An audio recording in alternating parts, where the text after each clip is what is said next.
Well, apparently, Professor Dave Explains has put him in his crosshairs. Professor Dave Explains normally explains science, goes after a lot of the anti-science, oftentimes on the right, anti-vaxxers, things of that nature.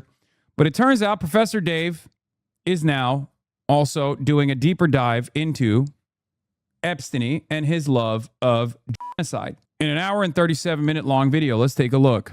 Hey everyone, as you know, I'm a science communicator who explains science and debunks science-denying frauds. Quite the Venn diagram exists between anti-science propaganda, predatory capitalism, Christian nationalism, and Zionism, which means I end up bringing up Israel from time to time. Zionists hate that, so they attack me constantly, like what happened recently with a guy named Destiny. Let's talk about him. If you don't know who Stephen Bonnell, aka Destiny, is, he's a media personality who takes to defending liberal and progressive viewpoints on most political topics. He sounds smart enough when debunking MAGA talking points, and if that's all he ever did, you'd be hearing nothing negative about him from me. But that activity is dramatically overshadowed by his unrelenting Zionism and support for the never-ending parade of human rights violations being Remember, until 2023, old heads know this, until 2023, between the time period of 2019 and 2023, I never brought this name up. The only reason why I started talking about him again, even though he spent the time frame between 2019 and 2023 aggressively pursuing cyber stalking and cyber harassing me, actively trying to smear me in a fairly sophisticated smear campaign. The reason why I never talked about him was because I thought he was utterly irrelevant. I used to openly discourage people from even referencing him. I would ban chatters who would send me links of him. I had the same exact principle for Nick Fuentes as I did for this weirdo pest. The only reason why I dropped that blockade was because I saw entertaining ultra-Zionist Hasbara propaganda and trying to change the minds of a lot of liberals, okay? You got exposed for staging photos? This is a stage photo. You're doing Hasan's bidding by peddling this normal head-size propaganda? Okay, dude. The only reason why I started covering Destiny post-2023 is because, not because he greatly increased his line of attack against me and his community has actually worked with Republican congresspersons to try to get me into legal trouble, and also Democratic congresspersons who are pro-Israel as well. But the reason why I talked about it is because he was trying to influence progressive people and liberal people to be pro-Israel. I found that to be a bridge too far. Seems others have also gotten frustrated with that effort. Perpetrated by the genocidal ethno-state that is Israel. Whether he is being paid by Israel or is genuinely just dumb enough to have fallen for Israeli propaganda and is in too deep now to admit it, I can't say. But he recently decided to poke the hornet's nest by doing a particularly slanderous live stream about me, accusing me of being a Jew-hating neo-Nazi. It's called Professor Dave Goes Mask Off. And the thumbnail says, "These Zionists," where Zionists is covering the word Jews, implying that I really just hate all Jews. In it, he's reacting to my third and most recent video exposing Avi Loeb, the astrophysicist and charlatan, in which, amidst breaking down his endless lies about science, I point out yet again in passing his ties to the Zionist lobby and how he employs Zionist tactics of gaslighting and playing the victim to deflect when his fraudulence is exposed. I'll just play you Destiny's intro stinger to his video so you can get a sense of it. The blatant manipulation, opportunism, and perpetual victim complex is par for the course when dealing with disgusting Zionist frauds like him. Anyway, science as much as they want, and if anyone exposes those lies, they're automatically an anti-Semite. What, bro? This guy reaches so hard. Holy shit, he's obsessed. I'm not sure if you noticed, but the whole world despises your ideology. The world knows your gaslighting and your Hasbara tactics. Shouting anti-Semitism at everyone that hurts your feelings is just going to hasten your demise tenfold. So keep it up, you worthless Zionist pile of filth. And I didn't mention Judaism. I said Zionism. Get a grip. This kind of like rhetoric right here, you know you don't. This is Nazism right here, right? Deception and victimization are like. Yeah, after all, Destiny would know what Nazism is. His son is a Nazi. His former boyfriend is a Nazi. His former girlfriend is a Nazi, no longer a Nazi now, Lauren Southern. So it just feels strange to me that all of the people that he has collaborated with, maybe even sucked and fucked, are prominent neo-Nazis or former neo-Nazis. Yet none of those guys are actually neo-Nazis. It's always the people who are critical of Israel that he consistently claims are Nazis. Interesting. Numerous girlfriends with BPD that also happen to be prominent neo-Nazis or not so prominent neo-Nazis, like that one meth head. I don't even know what her name is, but I've seen her, in blackface. Interesting. The two key pillars of kind of neo-Nazi belief. It's the idea that Jews are secretly behind the scenes controlling everything to deceive you, and they deceive you about that control. And then the self-victimization is they constantly harp about the Holocaust. Oh my God, we get it. But the reason why they have to harp about the Holocaust is because they have to center their victimhood so that they have an infinite blank check, basically, to deceive you and to control society. It's kind of crazy to just, but whatever. Yes, he is literally calling me a Nazi. Deconstructing this farce will come at the end of this video, but we have a lot of context to set up and information to get through first. Honestly, so many people have asked me to make a video formally summarizing my stance on Israel, and this was an excuse to do it, while also highlighting what a douche this guy is. Beyond his nauseating defense of Israel, he also has some really bizarre skeletons in his closet that I was able to come across. Hornet's nest, remember? But we will get back to him in due time. Now, many of you are aware that this is not the first time I've been harassed and slandered by Zionists, not by a long shot. Right after the genocide began, for several months I was spending way too much time on Twitter, relentlessly combating Zionist propaganda being disseminated by hordes of paid influencers whose job it was to brainwash the masses and make... Why you gotta throw BPD in there? There's nothing wrong with BPD, okay? It's tough to manage. There's everything wrong with being a Nazi, however. Manufacture consent for genocide. You've never seen propaganda anywhere in your life like what was being vomited up at that time. A fabrication of 40 beheaded babies, which Joe Biden himself publicly claimed to have seen photographic evidence of, only to later walk back and admit that no such evidence exists, since it's not a thing that happened. Fabricated claims of a baby being cooked in an oven. Endless claims of rape when in fact it is Israel that systematically Palestinian prisoners in the most brutal manner imaginable. A behind-the-scenes clip of a Lebanese short film used to claim that Palestinians were faking crimes against them, yielding the birth of the disgusting term Pallywood. Claims of immense networks of Hamas bases underneath hospitals to justify the bombing of every single hospital in Gaza, only to provide zero evidence of such bases after the fact, except a few planted guns several hours after entering and a list of terrorists that was really a calendar. A tidal wave of lies in the form of social media activity that was viewed by many millions of people. Endless dehumanizing rhetoric to garner support from the West for a totally pre-planned campaign of ethnic cleansing and land theft. At any rate, influencers were being paid to disseminate the narratives that the state had settled on each day, disgusting frauds day and night for several months, and the wrong people noticed, so they dogpiled on me and got my account suspended. People often note that you can find some really egregious anti-Semitism on social media, so my tweets must have been even worse than those of actual Nazis in order to merit suspension. But those people are very confused. Zionists love anti-Semites. They quietly celebrate their presence on social media because their existence fuels Israel's victimization narrative. Israel can bomb anything they want, shoot any... Yep. 100%. Israel also very openly collaborates with prominent anti-Semites. This is also part of the reason why Jonathan Greenblatt at the Apartheid Defense League pays very little attention to the likes of Nick Fuentes, for example, a prominent Holocaust denier or a Holocaust enjoyer, a neo-Nazi. And yet he spends all of his time and efforts in trying to tie me back to the likes of Nick Fuentes. Any child in the head, steal any land, but they will always continue to be the victims. Scary anti-Semites who want all Jews to die, whether a particular instance being referenced is real or not, are a key facet of this narrative. So that's not what gets targeted for suspension. What gets targeted is anyone who is effectively combating and exposing the state-sponsored Hasbara narratives, which I was doing with a passion. Again, Elon Musk Sig Heiled twice at the inauguration in front of the entire world. Jonathan Greenblatt defended Elon Musk, saying it was an awkward gesture.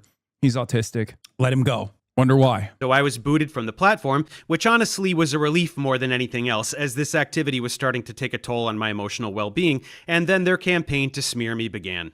First, the social media activity. This actually started before my account was terminated. Hundreds of tweets like this, very obviously scripted and disseminated. Yeah, it's quite disappointing to read Dave Explains. He's someone I follow for a long time. It's quite disappointing to read Dave's content. He's someone I follow for a long time. It's always botted. Everything has to be a carefully concocted, carefully constructed influence peddling operation No real world motion.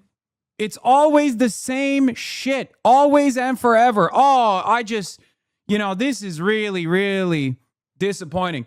Notice this is the same pattern D posters use on Reddit. Yes, always and forever. Oh, longtime fan of Hasan, but he really screwed the pooch on this one. Hey, longtime fan of yours. Why did you say America deserved 9/11? Longtime fan of yours, but I just encountered one of your most famous controversies for the first time ever. Turns out, in 2019, you said something that you immediately apologized for, but honestly, I'm going to hold it against you right now in this very moment. First time, by the way, first time speaker, longtime fan. It's always the same shit. It's always the same shit. Yeah, the other classic, I don't even like Epstein, but he's cooking here. For all the lemmings to copy and paste. Pretending to have been followers of mine, regrettably, they must unfollow because I'm a Nazi. It's all quite unconvincing. They do this all the time. You can always find clusters of scripted copy-paste tweets, like this recent campaign that Destiny would probably enjoy. Then came the harassment on YouTube. Thousands, and I'm not joking, literally thousands of these for weeks. These came from the bot farms that Israel employs to shift the narrative on every platform they can. Optics are everything, and even this very blatant artificial activity can skew things in their favor to some degree. But that's just the beginning. They also mass spam Reddit. They brigade the cat of Reddit too. It took a genuine sea change, like a generational attitude shift for even the most prominent news and politics subreddits to finally say, all right, enough is enough. Israel sucks. For the first 2 years, it was literally endless sea of bots. They still do it.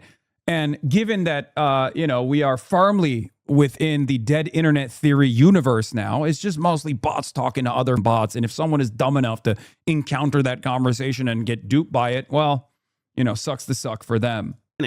Organizations like StopAntisemitism.org and Canary Mission are a form of weaponized retaliation against those who speak up for Palestine on social media. I was named Anti-Semite of the Week, along with countless actors and activists like John Cusack, Susan Sarandon, Mark Ruffalo, Roger Waters, Cynthia Nixon, Greta Thunberg, Bassem Youssef, Mamdani, of course, basically anyone who draws significant attention to his no Hasan mention. That's kind of, this guy sucks. No, I'm kidding. Crimes against humanity, thereby posing a challenge to the Hasbara narrative. Horrible, vile anti-Semites like Miss Rachel, the children's content creator who scandalously requested on social media that Israel stop bombing children, and who can be found singing songs with Palestinian double amputee toddlers. How dare she humanize children who have had their legs blown off by inhuman monsters? As part of these smear attempts, founder of Stop Anti-Semitism, Leora Rez, and other wastes of human life Wow. Calling child inhuman monsters? Anti-Semitism much? Act brutal campaigns to ruin the lives of whomever they target, doxing them, and doing whatever they can to get them fired from their You should be using the appropriate format. America's most important ally. Jobs, especially for medical professionals. For me, there was not much they could do. I'm self-employed. They tried to smear me on LinkedIn, but nobody gave a shit. Eventually, they move on. But perhaps with how much I've finally been talking about Israel in my YouTube content, as opposed to simply tweeting about them, a second wave of attention is coming my way.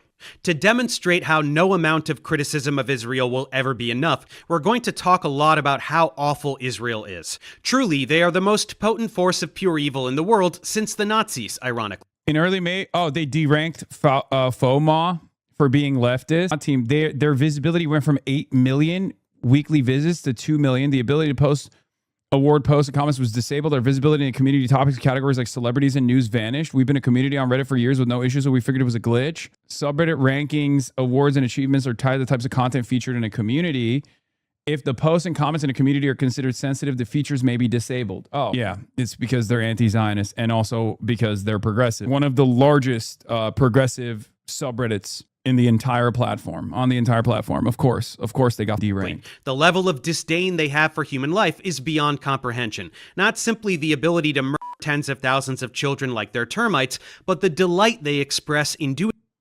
FOMA constantly mostly talks about celebrities. I know, but their attitude that they've fostered in the community is very clearly not only anti-Zionist, but also very progressive. That's why it's psychotic to do this to them. It's not like they're like a communist subreddit or anything like that. I mean, they shouldn't do that to a communist subreddit either, but like, at least if it was like primarily focused on politics and political commentary, it would make sense.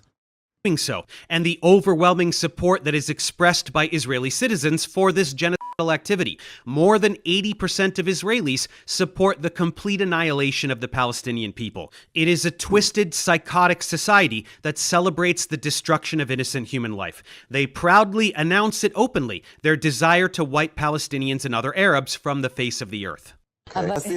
יכול להיות, אבל בוא נאמר ככה, הצבא צריך לגמור, כמו שעבד בצפון, הוא צריך לעבוד בדרום, ולהשאיר את עזה ללא ערבים, ולהקים התיישבות יהודית בכל חבל עזה. כאשר אומרים ביישובי העוטף שרוצים לראות את הים, זאת אומרת, כדי לראות את הים, צריך שלא יהיו לא בתים. שאני מבין במקורות שלנו, עם הפראים האלה לא היה שלום, אין שלום ולא יהיה שלום. לא שאני לא רוצה שלום, גם אני רוצה שלום. ארץ שייכת אך ורק לעם ישראל, וכל עזה וכל לבנון. Yes, I know my boy Ross Douthat got a new gig at CBS, and CBS is bragging about Douthat interviewing me in the press release. Amy Coney Barrett, Hasan Piker, and Ben Sass. כל זה צריכים לשאוף לנקות את הארץ מהרוכבי הגמלים. I don't care about Gaza. I literally don't care. For all I care, they can go out and swim in the sea. אנחנו מטילים מצור מוחלט על העיר. אין חשמל, אין מזון, אין מים, אין דלק. הכל סגור. אנחנו נלחמים בחיות אדם, ואנחנו נוהגים בהתאם. עזה לא תחזור להיות מה שהייתה, וחמאס לא יהיה. חסל את הכל. שחיילי צה"ל הם מעל הוויכוח הזה. Okay, we've seen all this. Says there are no, I don't think you have. Israeli lawmaker Yitzhak Kreuzer says there are no innocent children in the West Bank, defending the bloodthirsty behavior of settlers that murder helpless Palestinians and steal their homes on a regular basis with total impunity. The West Bank, no Hamas here, just Palestinians living under a brutal system of apartheid. Whether they are children or women, it doesn't matter to me. Journalist Shimon Ricklin says Gaza should be wiped from the face of the earth.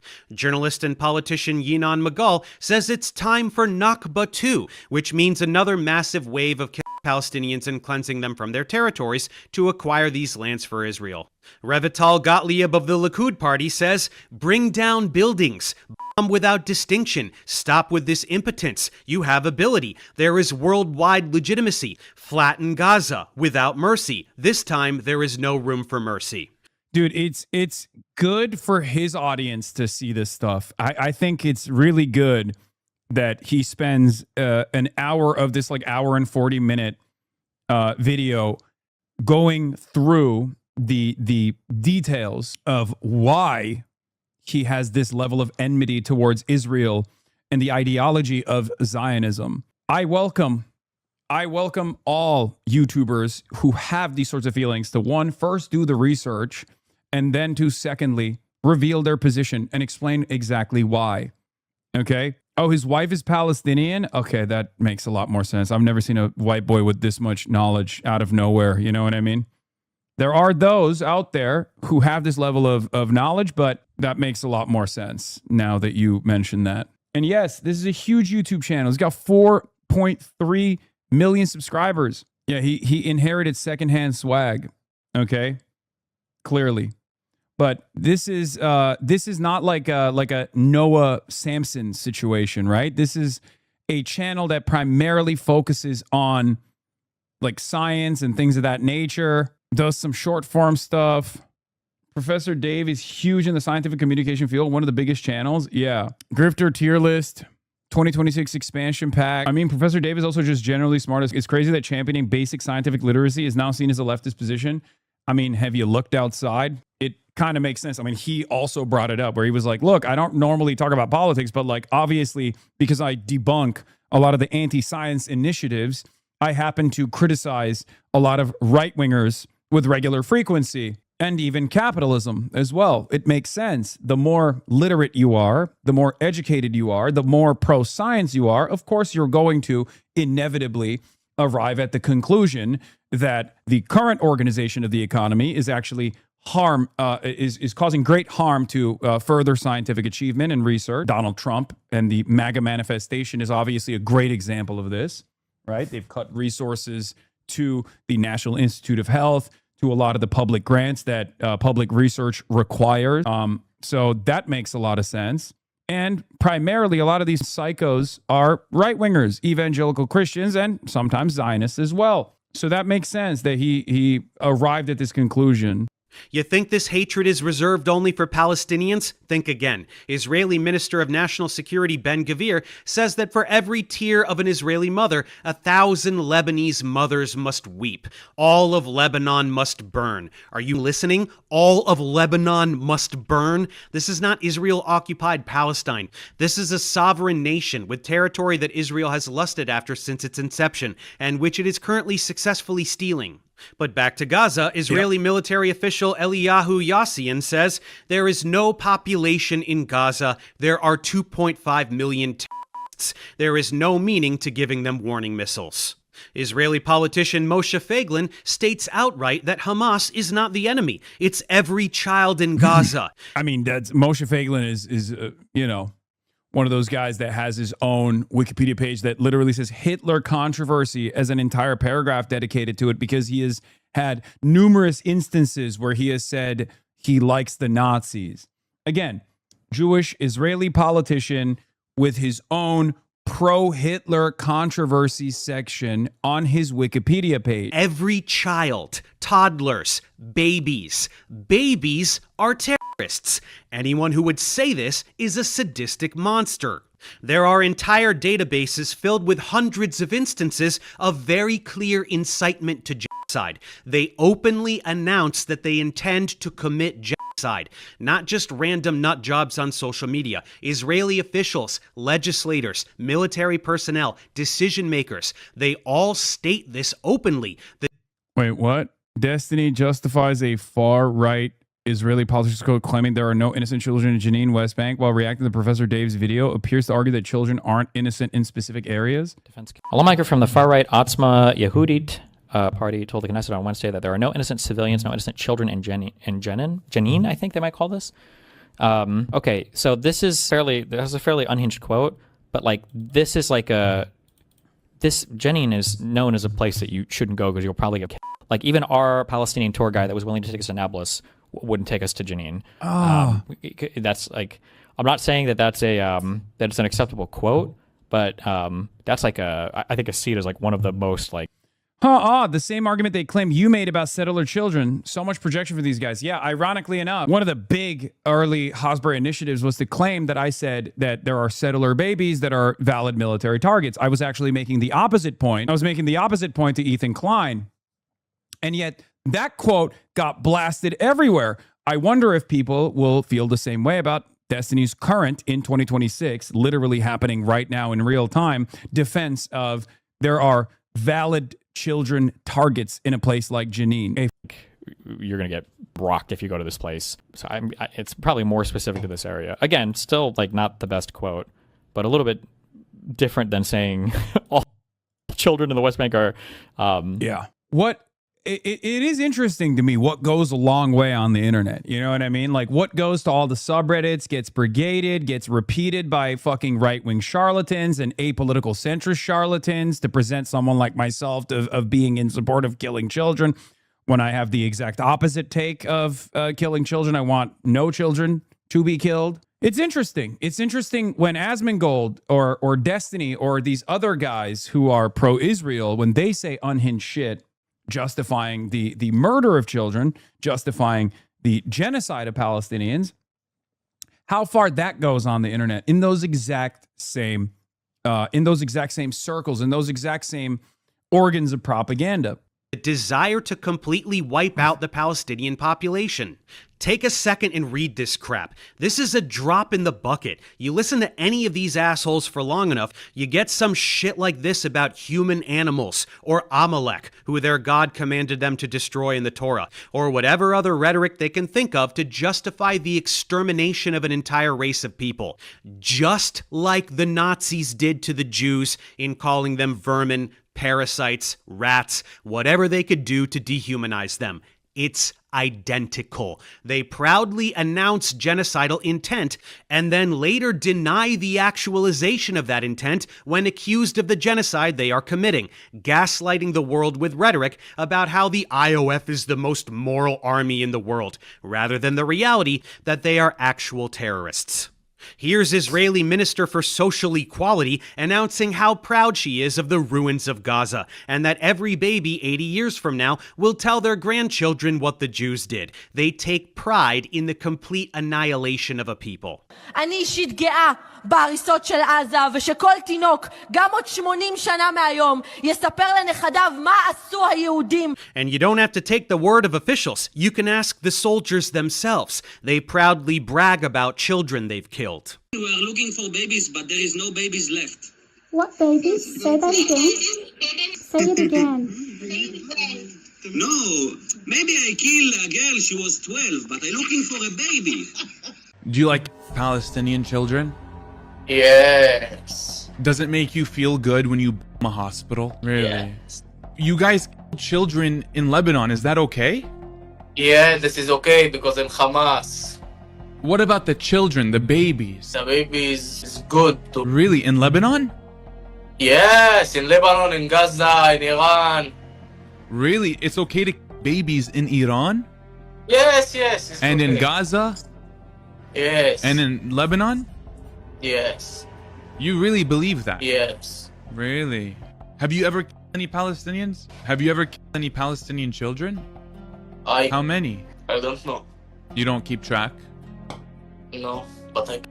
היינו במערב, זיהינו 3 אובייקטים מתקרבים לעברנו לשטח שהוא שטח השמדה, ואנחנו קיבלנו את הפקודה Of gaslight. Countless children in Gaza have been targeted and executed by snipers. There are so I'm moving this along because there's a lot of, it's dense, there's a lot of information, but it's stuff that we know already, okay?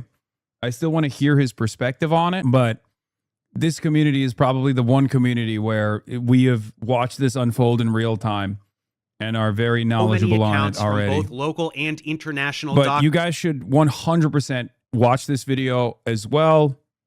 The video is titled Destiny Loves Genocide. I pinned it. Okay. It's the pinned link above, and go show support to the channel. Go subscribe to the channel. Because it's probably going to be brigaded into oblivion. Who received child after child with a single precise bullet wound to the head. Again, soldiers state outright that they intentionally murder children and that they're specifically ordered to do it, while officials continue to put on a show and act offended when it is suggest things they openly admit they are doing. This is the definition of gaslighting. And how do Israeli soldiers and officials justify this grotesque behavior? Naturally, they have divine permission for it. They state this openly all the time as well. They are the chosen people, so they can do whatever they want. They say Israel is allowed to ignore the directives of international law in any field it desires. International law doesn't apply to them, so they should be able to commit genocide. They say they are entitled to violate the sovereignty of foreign countries. This means that any land they desire is theirs for the taking. This is announced proudly, publicly, and supported by a citizenry that has been brainwashed into believing that they are genuinely superior to other peoples. Like, what's crazy about this is that this attitude, this supremacist attitude, wasn't always as popular in Israeli society. Now, people might disagree with me on this because, like, I've always talked about Zionism being a supremacist attitude, but this level of like overt supremacy, the idea that everyone else is lesser than, this ethno-religious supremacist value, obviously was always at the center of Zionism. And it is not dissimilar to white nationalism that we see here in the United States of America, or American exceptionalism that we experience in the United States of America. But I promise you, it has reached a level of collective psychosis in Israeli society that, you know, Israeli anti-Zionists obviously will be the first to admit as well. And that evolution took place over the last couple of decades, and it's reached its apex point now. Back in the day, you could show like Kahanas videos, right? Like Nazis loved posting the Kahanas videos of like a disciple of Meir Kahan saying like all goyim are cattle, stuff like that. This was a position that wasn't like broadly shared by Israeli society. And I wouldn't go so far as say it still is shared broadly by Israeli society, but the manifestation of Zionism, the evolution of its final stage of Zionism requires large subsects of the society, of Israeli society, to firmly commit to the idea of Jewish supremacy, firmly commit to the idea that all non-Jews must be eradicated. That is where we're at now. That is also part of the reason why large subsects of Israeli society are perfectly comfortable with the genocide of Palestinians. מה קורה כשאתם פוגשים ילד חילוני? כי מה הוא מפסיד? ירושלים בעוד 10 שנים. כולם יהודים, ויש גם ערבים שהם עובדים. תהיה משיח, הבנתי, כן, מה אתה אומר? שמלחמה, כל הערבים ימותו. והקבלת את כל הסיפור שלו. ילדים, תודה רבה. תודה רבה. תמשיכו להצליח ולראות כאן בישיבה. Arabs. This is a good take from Avi Ewer. As the internal contradictions of Israeli society have over time been heightened and people have been forced to choose between human rights or barbarism, and they've chosen the latter. A century ago, they were dumb enough to think Zionism can be in service of both. Yeah. Will be slaves. They are inferior. Babies are terrorists. A viewer, Avi Ewer, a viewer. Is Israel. This Avi is not Ewer. some fringe political group. This is the whole fucking country. This is how they justify the slaughtering of countless innocent people, a thing that has been going on for almost 80 years now, but never with such ferocity My name is as Avi. the past 2.5. And because the media will never show you these victims or describe their slaughter with accurate language, I will. Scrotal emergency. Why are you the way you are? Autism. Too much time on the internet. Internet-induced autism. Probably what it is. This is who Israelis are talking about. Look at these people. Look at these children. That anyone could look at these children and call them terrorists that deserve to die is beyond comprehension. Israeli officials who carry out this activity are rotten to the core and beyond saving. They are twisted and evil. But any member of the global public that can listen to these politicians or their puppets on social media say these things and look at these children and remain resolute in supporting Israel is also a lost cause. Anyone who supports Israel is either completely brainwashed or a racist piece of shit. Sometimes both. They bought into the brown people bad narrative that has been pushed in the media and entertainment for decades in order to justify American imperialism in the Middle East. They fell for precisely the same dehumanizing rhetoric that led to the Holocaust. If you support Israel, you are a Nazi. There is no meaningful distinction between support for Israel today and support for Nazi Germany in the 1930s and 40s.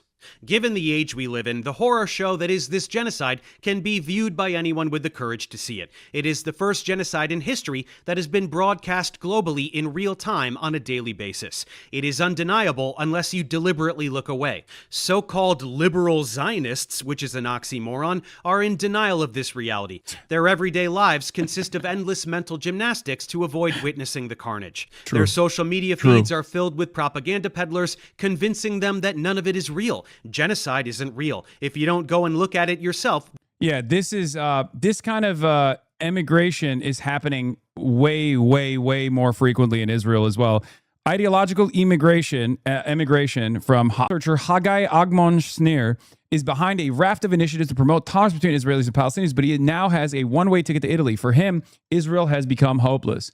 There are obviously many others who have left Israel in the last couple of years, many others who had the financial opportunity to do so. And this is why I always stress that Israel is going to have a serious brain drain, because those who are actually invested in advancing science or advancing these sorts of initiatives are finally going to have enough of the right-wing indoctrination that takes place in Israeli society. Israelis got a taste of this already in 2018 when they were shocked with the Supreme Court decisions coming down. They were protesting against the Supreme Court, the protesting against the Israeli government. They were getting hit with the same skunk water that they turned a blind eye to when it was being deployed in the West Bank against Palestinians. Just so you understand. This is why I also say that famous line that people love to fucking trot out, that Israeli society is going to evolve into one that is entirely comprised of ultra-Orthodox fundamentalists. Ultra-Orthodox fundamentalists that don't care about, learning about anything else and just are West Bank settlers. They're going to lose all of the talent that they once had. They're going to lose and sever the connection that they have to the Western world. Then you can pretend it doesn't exist. Well, I'm going to show you, to the best of my extremely limited ability, what is happening. This video almost certainly will not be monetized. I am fully aware of that, and I don't care. But I can't show you the true extent of the carnage, as that would violate YouTube's community guidelines, and my channel could get deactivated from a single violation of this nature. This means that while I can tell you about archivegenocide.com, and I can take select clips from there to place in this video, I can't show you the thousands upon thousands of videos of Palestinian children lying dead in a ditch with their guts pouring out of their abdomens, of Gazan parents clutching the lifeless bodies of their progeny in their arms, crying out to their God with a despair that haunts me every time I look at my own children. And I certainly can't show you what was never even captured: the countless bodies instantly vaporized, the countless bodies still trapped under rubble that will never be recovered, the countless bodies with limbs zip-tied and shoved into mass graves, with dirt bulldozed on top of them, often still alive, shrieking as they get their last glimpse of daylight. There is no way for me to physically illustrate for you the true extent of this genocide. And that brings us to the main point of this video. Dickheads like Destiny deny the fact that Israel is committing genocide. Any honest person with the courage to look can instantly see what has been going on in Gaza for nearly 3 years now, and it is objectively genocide. Anyone who wants to complain about how woefully unqualified I am to make that assessment, they can shut their dumb fuck faces, because you don't have to take my word for it. Every single human rights organization in the entire world has labeled this a genocide. Let me play a short clip from Mehdi Hasan, since he will be able to get this point across quite succinctly.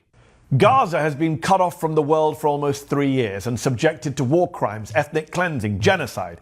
But if you say that, Israel and its supporters will accuse you of lying, of being anti-Semitic, of perpetrating a blood libel. So let me debunk this argument in less than 60 seconds by asking one very simple question. Start the clock. Do you believe Benjamin Netanyahu, Itamar Ben-Gvir and Bezalel Smotrich about what's been happening in Gaza? Or do you believe the UN Independent Commission of Inquiry, the UN Special Committee, the UN High Commissioner for Human Rights, the UN High Commissioner for Refugees, the UN Special Rapporteur for the Occupied Palestinian Territories, 14 other UN Special Rapporteurs, the former UN Humanitarian Chief, UNICEF, Amnesty International, Human Rights Watch, Bet Salem, Gisha, Physicians for Human Rights Israel, Doctors Without Borders, Oxfam, Save the Children, Christian Aid, Action Aid, the NGO Air Wars, the NGO Action on Armed Violence, the International Association of Genocide Scholars, and its President Melanie O'Brien, the editor of the Journal of Genocide Research, Dirk Moses, the author of the book What is Genocide, Martin Shaw, the leading Israeli Holocaust scholars, Omar Bartov, Amos Goldberg, Daniel Blattman, Raz Siegel, Shmuel Lederman, the Norwegian Refugee Council, the Danish Refugee Council, Refugees International, the International Rescue Committee, the former head of Israel's military, Moshe Yalon, the former head of Israel's Shin Bet, Ami Ayalon, the former deputy head of Israel's Mossad, Amran Levin, and the former Prime Minister of Israel, Ehud Olmert. Who do you believe, them or the Israeli government? Who do you think is lying? All of them? Or well, they're Hamas. Fucking owned. Benjamin Netanyahu. But Mehdi, didn't you know that all of those organizations and all of those people are Hamas? The entire world hates Jews. Only Israel is telling the truth. Everyone else is a lying anti-Semite. Case closed. Anyway, more effective than just listing organizations, we can go through the specific details which demonstrate that this is objectively genocide. Let's start with the death toll. You'll see propaganda peddlers on social media cracking up about how it's the only genocide where the population actually increased. Disgusting. It's impossible to get a true count, but any official numbers you'll see that hover around 70,000 killed are so far off the mark it's insane. And anyone complaining that these are fabricated Hamas numbers is brainwashed. An independent study in The Lancet estimated well over 180,000, half of which are children, and that... Hasan, I went back to look at Dave's video comments to see how badly they got brigaded. For reference, I checked out some of his month-old videos with 500K to 1 million views, and the average number of comments left around are 3,000 to 5,000. The number of comments left on Dave's 5-hour-old video, 13,000.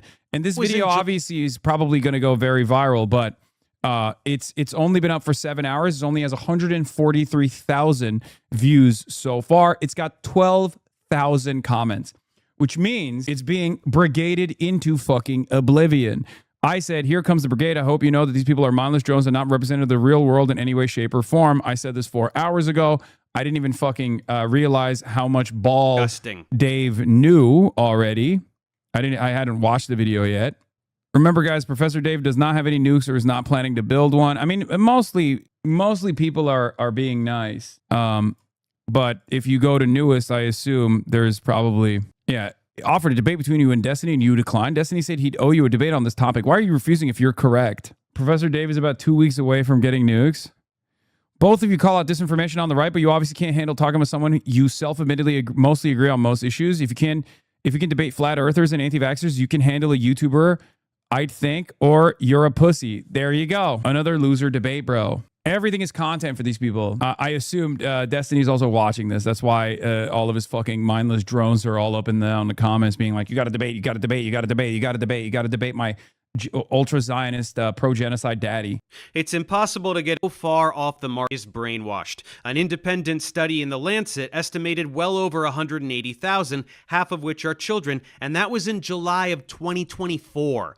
2 full years ago. Previous estimates had been much lower because they only took into account bodies that were identifiable and directly correlated with airstrikes or gunshots. But thousands of bodies have been. With a browser extension, you can see it has 2.2K dislikes. I thought we went through this a million times over. The browser extensions are wrong. They've never been right. And totally vaporized, leaving nothing identifiable behind. And thousands more bodies are still buried under rubble from all the carpet bombing or in still undiscovered mass graves. Additionally, so many people have died from wounds, from general poor health, from starvation, from freezing to death because they sleep through the winter in paper-thin tents, from disease because there is near zero health infrastructure. All of these are victims of genocide. They are deaths caused by the total and complete destruction. Yeah, if you were to say that Anne Frank is not a victim of the Holocaust, you would be understandably branded a Holocaust denier, a genocide denier. And yet, Israelis do this all the time for the Palestinians who died to secondary consequences born out of the genocide and not through direct bombing of a territory and everything a society needs to survive. And Israel hasn't stopped bombing Gaza for a single day since July 2024, ceasefire or not, so the number is much higher now. Israel has murdered hundreds of thousands of Gazans, likely at least 20% of the Gazan population. That's genocide. It is a maximization of casualties while still maintaining their version of plausible deniability. They also specifically. Yeah, Anne Frank died of typhus in the concentration camp. Not a death camp. Didn't get sent to the gas chambers, and yet she is, of course, a victim of the Holocaust, a victim of the genocide that Nazis launched against Jews and many others. Okay, Nazis try to claim and raise suspicion about her cause of death. Some Nazis claim that that's not technically, appropriate to add to the death toll. Okay, that's Holocaust denial. That's genocide denial. Meanwhile, Zionists make that exact same argument about how Palestinians die in Gaza. Oh, they didn't die to bombs. They didn't die to bullets. So technically, it's not a real death. They simply died due to famine. They simply died due to lack of access to medical care, necessary medical care inside of the concentration camp, also known as Gaza, the world's largest open-air prison. It's disgusting. Targeted hundreds of journalists, well over 1,000 doctors, and other key personnel publicizing the genocide and keeping citizens safe. That's genocide. The continued use of white phosphorus and other illegal weapons as Already documented banned, by Human chatters. Rights Watch and Amnesty International. That's genocide. It's very easy to get much more granular with it as well. Francesca Albanese of the UN Refugee Agency published a report way back in March of 2024 that outlined a determination of genocide, and she has continued to update that report ever since. It documents explicitly stated intent for genocide, the long list of violations of international law, systematic torture and sexual abuse of prisoners with no legitimate charge against them, a total erasure of culture, the stripping away of any sense of dignity dignity for an entire people, Israel really hits every single point on the genocide checklist. For writing these reports and sharing these determinations with the UN, Francesca has faced a volume of harassment and threats to her personal safety that I can't even begin to imagine. And that's coming from someone who is harassed every day and receives threats sporadically. You heard Mehdi's list, but let's expand a little. Human Rights Watch cited starvation as a weapon of war and the creation of conditions calculated to bring about the physical destruction of the Palestinian population. Doctors Without Borders cited the testimonies of doctors reporting that they routinely received children who have been shot in the head or chest by snipers, as we mentioned. UNICEF reported that essentially all of the million or so children remaining in Gaza need mental health and psychosocial support due to immeasurable trauma, especially the thousands who have lost limbs, usually amputated without anesthetic, and those who have lost their entire families. The International Association of Genocide Scholars stated that the legal definition is cleanly met, citing War Community, Jewish Voice for Peace, Amnesty International, even several Israeli organizations. It's a long list of organizations, and the list of criteria that qualify this as genocide is never-ending. 90% of Gazans displaced, absolutely all farmland unusable, continuous blocking of humanitarian aid, starvation and life-threatening malnutrition, mass executions of healthcare and rescue workers. Israel is a club of genocide overachievers. If you deny the fact that Israel is committing genocide, you are no different from a climate change denier or an anti-vaxxer or a fucking flat earther. You are denying the very obvious reality that we live in. Did you hear that, Stephen? Then let's talk about the complete demolition of the entire territory. Israel wants people to believe that they're the most moral army in the world, taking every imaginable measure to protect innocent civilians, while exclusively targeting filthy Hamas terrorists with laser precision.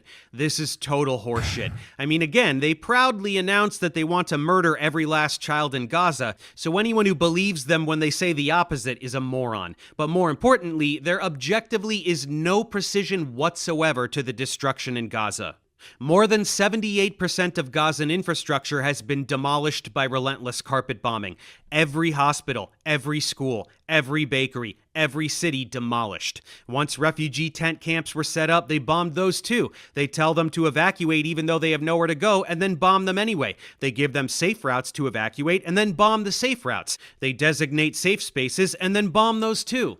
And when they occasionally let in food, they shoot at Gazans when they try to get it. It's complete annihilation combined with twisted psychological torture. It's very easy to look at image after image of the destruction to see that there was zero regard for precision. They weren't aiming for some imaginary terrorist. They were never doing anything but destroying Gaza from day one. You're not convinced by these images? Too small in scope? Let's get a broader top-down view. He's not cooking Sex Pestany. He's using Sex Pestany and his line of attack against them, his unjustifiable smears against them, as a jump-off point to deliver an hour-long video essay with great detail about Israel's genocidal actions, its genocidal intent, its genocidal ambitions, the entirety of the human rights organizations all around the world also declaring it a genocide, and also showing the great disdain that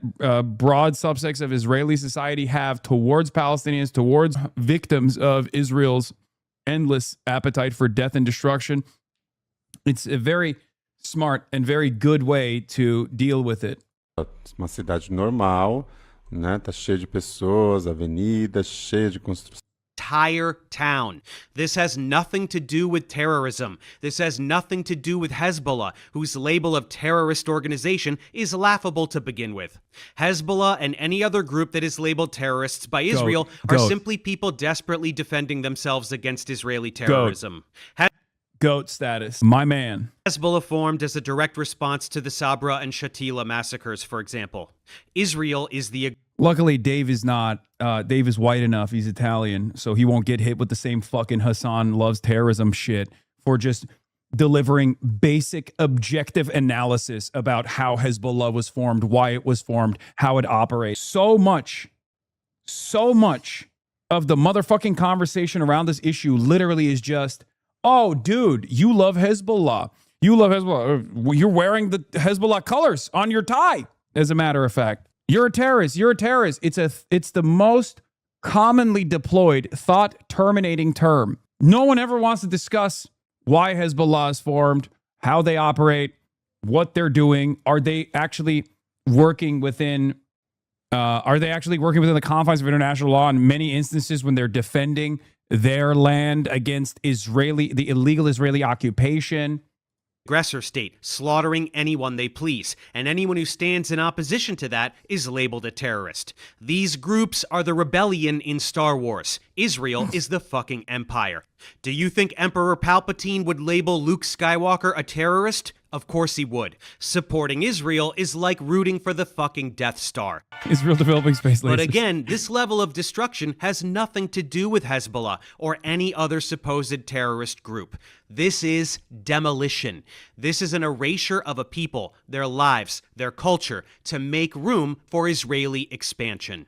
A huge chunk of Lebanon is Israel now. They will build, settlers will come, and that's the end of it. Then they'll steal more land tomorrow, and the cycle continues. They'll tell you themselves if you ask them. Finance Minister Bezalel Smotrich sure did. בוא נדבר על היום שאחרי המלחמה בהיבט הנדל"ני. אתה כבר התבטאת לא פעם לגבי חידוש ההתיישבות היהודית ברצועת עזה. שאלה פשוטה, איפה מבחינתך צריך לקום היישוב הראשון ברצועה? אני מודה שלזה לא ציפיתי, אני מוחליט. בוא נודה.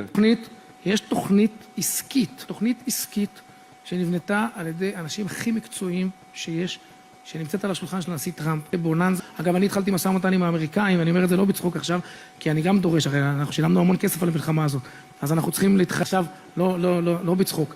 את שלב ההריסה, שהוא תמיד השלב הראשון בהתחדשות העירונית עשינו, עכשיו צריך לבנות, זה הרבה יותר זול. There's a business plan. Thanks to Trump, the real estate mogul, cosplaying as the president of the most powerful nation on earth, it's gonna be a bonanza. When you decide that you want to steal some land, first, you demolish everything. That's always the first phase. If people are already living there, kill them by the hundreds of thousands if you want. What's the difference? They're not chosen people like us. Murder them, displace them, whatever you have to do. Destroy absolutely everything in the region until not a single building is left standing. Then go in, clear the rubble, and build luxury condos or whatever the fuck you want. Easy peasy. Do you understand now what has been happening since October 7th? Do you understand that it was never about terrorists or protecting Israel or getting back hostages or anything of the sort? Not for a single second was it ever about any of those things. Israeli officials didn't give two shits about hostages. They were an excuse to keep bombing. There were deals on the table early on that involved a ceasefire in exchange for all of the hostages being returned, and they refused. In October of last year, they got all of the hostages back that they didn't kill with their carpet bombing. That still didn't stop them. And I wish I had saved my tweets from early in the genocide, but I didn't, so you'll just have to take my word for it. But I was saying all of this. From day one, I knew that this was premeditated ethnic cleansing and land acquisition. Belligerent imperialism in the 21st century. Everything I was saying came true. That Gaza would become Israel, that they would do it to Lebanon too, and I was silenced for it. Anyone who didn't have their head up their ass could smell it, but if you couldn't see... That's why any point from like the 1920s onward until October 7 and certainly after October 7, if you were doing a pro-Palestine rally, if you were organizing a pro-Palestine rally, you were on the right side of history.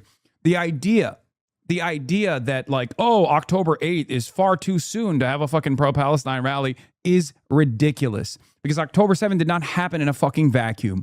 And that reality was even expressed by the likes of the Haaretz editorial team immediately after October 7. There is a reason why people like myself were correct early on, immediately after, when I went live on October 8 and started talking about how Israel's design of an apartheid, of an occupation, is exactly what led to October 7. Okay? We didn't accidentally guess correctly. We just knew more information than all of these other people. And people like Matt Iglesias, people that are criticizing Daria Liza Avila Chevalier, have never stopped and thought about why Daria Liza was right on October 8. They've never thought about it. They still try to endlessly punish people who were right, but too early. Okay. See what was happening then? Do you see it now? Smotrich says they paid for this war. They paid money to fabricate pretense for a military operation with the singular goal of clearing I out. said it in October 7th happened because October 6th was an apartheid state. I said that back in 2023. Gaza to keep it, with Lebanon and Syria to follow shortly after. Now that they're most of the way there with Gaza, an American military base is being built within the territory, and plans are underway to round up remaining Gazans and put them into concentration camps while they clear out the rubble and start to build new Gaza. You heard that correctly. Zionist Jews are going to put people in concentration camps. And you heard the other thing correctly too. New Gaza is already being sold to the American public. Jared Kushner, Ivanka Trump's husband and haunted marionette, unveiled the plans for New Gaza, which will be luxury resorts as far as the eye can see, with some land carved out for Trump as a thank you for greenlighting all of this. And guess what? If you were one of those folks thinking that Israel's actions are way over the top, but what are you going to do because October 7th? Well, I'm going to take that away from you as well. Israel almost certainly knew what was going to happen, and they did nothing to stop it. The music festival taking place just 3 miles from the Gaza barrier was moved there from its original location at the last minute. Military response to initial activity was delayed for hours in a way that is difficult to justify. Israeli soldiers were even ordered to cancel all patrols along the Gazan border on the morning of October 7th, with no justification given. 6:30 בבוקר, 7 באוקטובר, אתה במוצב.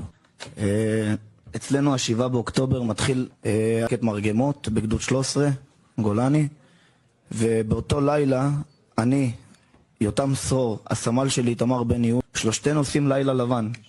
הרשינו לעצמנו בשבתות וחגים במיוחד, לעשות לילה לבן עד לכוננות עם שחר, ואתם יודעים, יש לנו זמן לישון, מחלקת מרגמות, עד לכוננות הבאה. אז ב-5:20 בבוקר אנחנו יושבים להאזין, והסמג"ד שלי, ניר בוינפלג, שגם הוא נפצע קשה, הוא שרד בהודעה מוזרה. תנות, לא יודע למה, לא יודע איך, משהו בסגנון הזה. אין סיור בגדר עד 9 בבוקר. באיזה שעה זה? תחנות נשארים כאן משנה, אז מבחינת קרקע ואויב אין לנו דברים משמעותיים. מבחינת כוחותינו יצאה הנחיה מהחטיבה שעד השעה 9 בבוקר מול הערכת המצב, אף כלי לא מגיע לבורמה. ואני חוזר שוב, עד 9 בבוקר ואל מול הערכת המצב, אף כלי לא לבורמה. נמצאים בנקודות זינוק אחוריות, מהנחיית חטיבה, לא יודע בדיוק למה, לא שואל יותר מדי, זאת ההנחיה. קצת לפני, והתכזה ואתה יודע, אנחנו חיילים פשוטים, סגדים ולא קצינים ש... Okay, to be honest, I don't think it was an inside job. It's hubris. They truly thought their wall would work and they didn't think Hamas would attack. No, I think, here's what I think. I've talked about this before. I think hubris played a major role in this because it's a huge part of the Israeli collective consciousness. The idea that these are barbaric monsters. They're primitive. They would never be able to penetrate the Israeli security barrier. But I do think that there are enough events that took place that I suspect that it's part hubris, part disorganization, and part it can't be as bad as they thought it was going to be. I am much more open-minded to the idea that there were members in the Israeli intelligence community inside of Benjamin Netanyahu's cabinet that thought that there would be some violence, because it's impossible for me to assume that Israel had no surveillance whatsoever, that October 7 was going to happen. These guys were training very openly. They were paragliding. You know what I mean? It's not like Egypt had given a warning. Unit 8200 had given a warning on the border. And the Israeli response to that, the Israeli answer to that is like, oh, they were women. That's why we didn't listen to them. I think that's fucking bullshit. So I do think that there is an element of like, we'll let them come in a little bit. We'll let them wreak havoc a little bit, but then we'll quickly and easily pack this up, and then we'll turn around and unleash the final solution on the Palestinians. I think that's what I'm leaning towards, where they allowed it to happen to a certain degree, knowing full well what was going to happen, but they didn't know the extent of what could happen. And I think that's like a fairly reasonable and fairly common position. As a matter of fact, there are people in, I think, Israeli society who also have these sorts of suspicions as well now.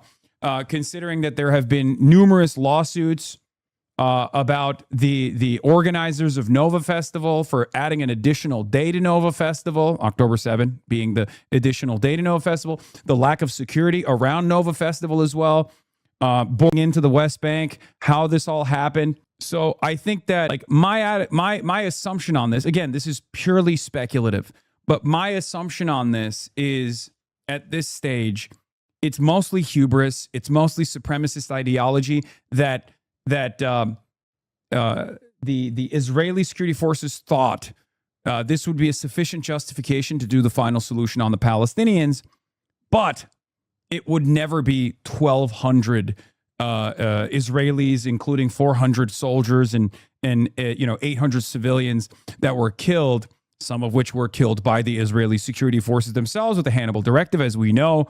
We will never know the full extent of like how many of the people that were killed on October 7 were directly killed by the Israeli security forces. But I suspect that they thought that there would be a number of acceptable casualties in the hands of the Israeli state that they could use a sufficient response to justify what comes next. So that's what that's my assumption. But the hubris part of it is maybe they thought it was going to be like 20 to 30 and then they would be able to deal with it. And it turned out to be 1,200. And that was a egregious wound on the Israeli collective psyche, if that makes sense. The hubris aspect of it is, if you scroll back in the video, they relocated Nova Music Festival from another place right at the edge of the border a few days before. I don't know how that could enter into the calculation, but I do agree with you. They could have done that out of hubris. Yeah, no, I think it's definitely because they were like, it's the same principle behind, if you recall, during the march to the Gaza boundary, okay, there were Hamas snipers that trained their crosshairs on high-ranking Israeli soldiers that were at the border during the March of Return. And if you recall, I believe it was the Financial Times that reported on this at the time. This was revealed during the March of Return. There was no militancy amongst the Palestinian population. It was a completely peaceful march. Israel, of course, retaliated by, slaughtering a bunch of Palestinians, shooting people in their kneecaps, things of that nature, using shock collars. Yes, I used it on your mother's pussy last night, and she loved it. Okay, I'm your father now. I love that we're talking about, like, Israel's genocide, and some dumb fuck comes in and says, using shock collars? Using shock collars? Yeah, it was consensual. She enjoyed it. It's kink. I'm your father now. Not your stepfather, but the father that stepped up. You're grounded. Anyway. It's a bait for a clip. They always do this. The pages always post their responses. Yeah, I know. I don't really give a shit. Whatever. So, as I was saying, Palestinian Islamic Jihad set their sniper sights on senior IDF commanders. Okay? And they released these videos. The Israeli response to that, and the reason why I'm explaining this is because this shows the hubris. The Israeli response to that was, oh, they're too scared to kill our senior commanders because they're too scared of our retaliation. Okay? They didn't see this as a real threat. They didn't see this as the Palestinian Islamic Jihad snipers actually having the Israeli high command in their crosshair. They read this as, oh, see, they had their snipers trained on our higher command, and yet they didn't pull the trigger because they're too afraid of our response. This feeds into the mindset of supremacy, the hubris. מקבלים את הפקודה הזאת ולא שואלים שאלות. הורדת וחצי, פתאום אזעקות. חייתי עם זה מה-7 באוקטובר, וכשהגעתי לכנסת, זה היה אחרי תקופה ששאלתי כמה שצבא בכירים, מה בעצם קרה שם. Iran launched a wave of ballistic missiles. We're going to get back to situation monitoring after we monitor this situation. לא חיילים, כדי שלא ייפגעו. ואז ואמרתי, רגע, אם יש איום צליפה, איך יכול להיות שאני סך הכל 200 מטר מהגדר, לא יודע שיש איום, איך יכול להיות שחברים שלי, וסט עם תחתונים וגרביים, ואף אחד לא יודע שיש משהו, אנחנו סך הכל 200-300 מטר מהגדר. ואז באמת הזמינו אותי פתאום לכנסת. הרגשתי שזו ההזדמנות באמת לפתוח את הנושא הזה ולדבר עליו ולהבין בעצם מה קרה שם. והנה, את אומרת, כמו שאת אומרת, הרבה אנשים זה נשמע להם תמוה, ומה בעצם קרה שם. ואנחנו עוד פעם חוזרים לזה, ואני אגיד לך את האמת, איילה, אני חי עם איזשהו חור במוח מאז ה7 באוקטובר, שמשהו בלב מרגיש לי תשמעי, אני לא יודע מה היה שם, אני רוצה להבין. A little coincidental, no. Beyond this, hundreds of the civilian casualties were the fault of Israel due to both friendly fire from incompetent teenage pseudo-soldiers as well as the Hannibal Directive, which involves killing their own citizens. Which, by the way, this is proven at this point. Like, it's no longer speculative. It's no longer it's no longer like a theory that Israel killed people on October 7. Israel killed its own citizens and maybe even its soldiers on October 7. We know that it was confirmed by current war criminal and former defense minister Yoav Gallant. Yoav Gallant openly stated that they deployed the Hannibal Directive on October 7. So is 100% real. Citizens on purpose to prevent their captivity. And we knew about it on October 8 pretty much because some of the kibbutzim were peppered with tank shells, with artillery from Merkava tanks. And there were eyewitnesses that offered testimony to this. It was mostly buried, unfortunately, at the time. Including a tank firing on a kibbutz. This is how much Israeli officials value the lives of their citizens. When you remove military and police casualties, which are absolutely fair game, as well as friendly fire and Hannibal Directive deaths, you're left with a number of civilian casualties that are exceeded by Palestinian deaths on any decent day for Israel since October 7th, and countless days before as well. Gaza was the most heavily monitored population on the planet. Israel knew that this was their opportunity to get 9/11 levels of support for murdering Arabs, and they took it, plain and simple.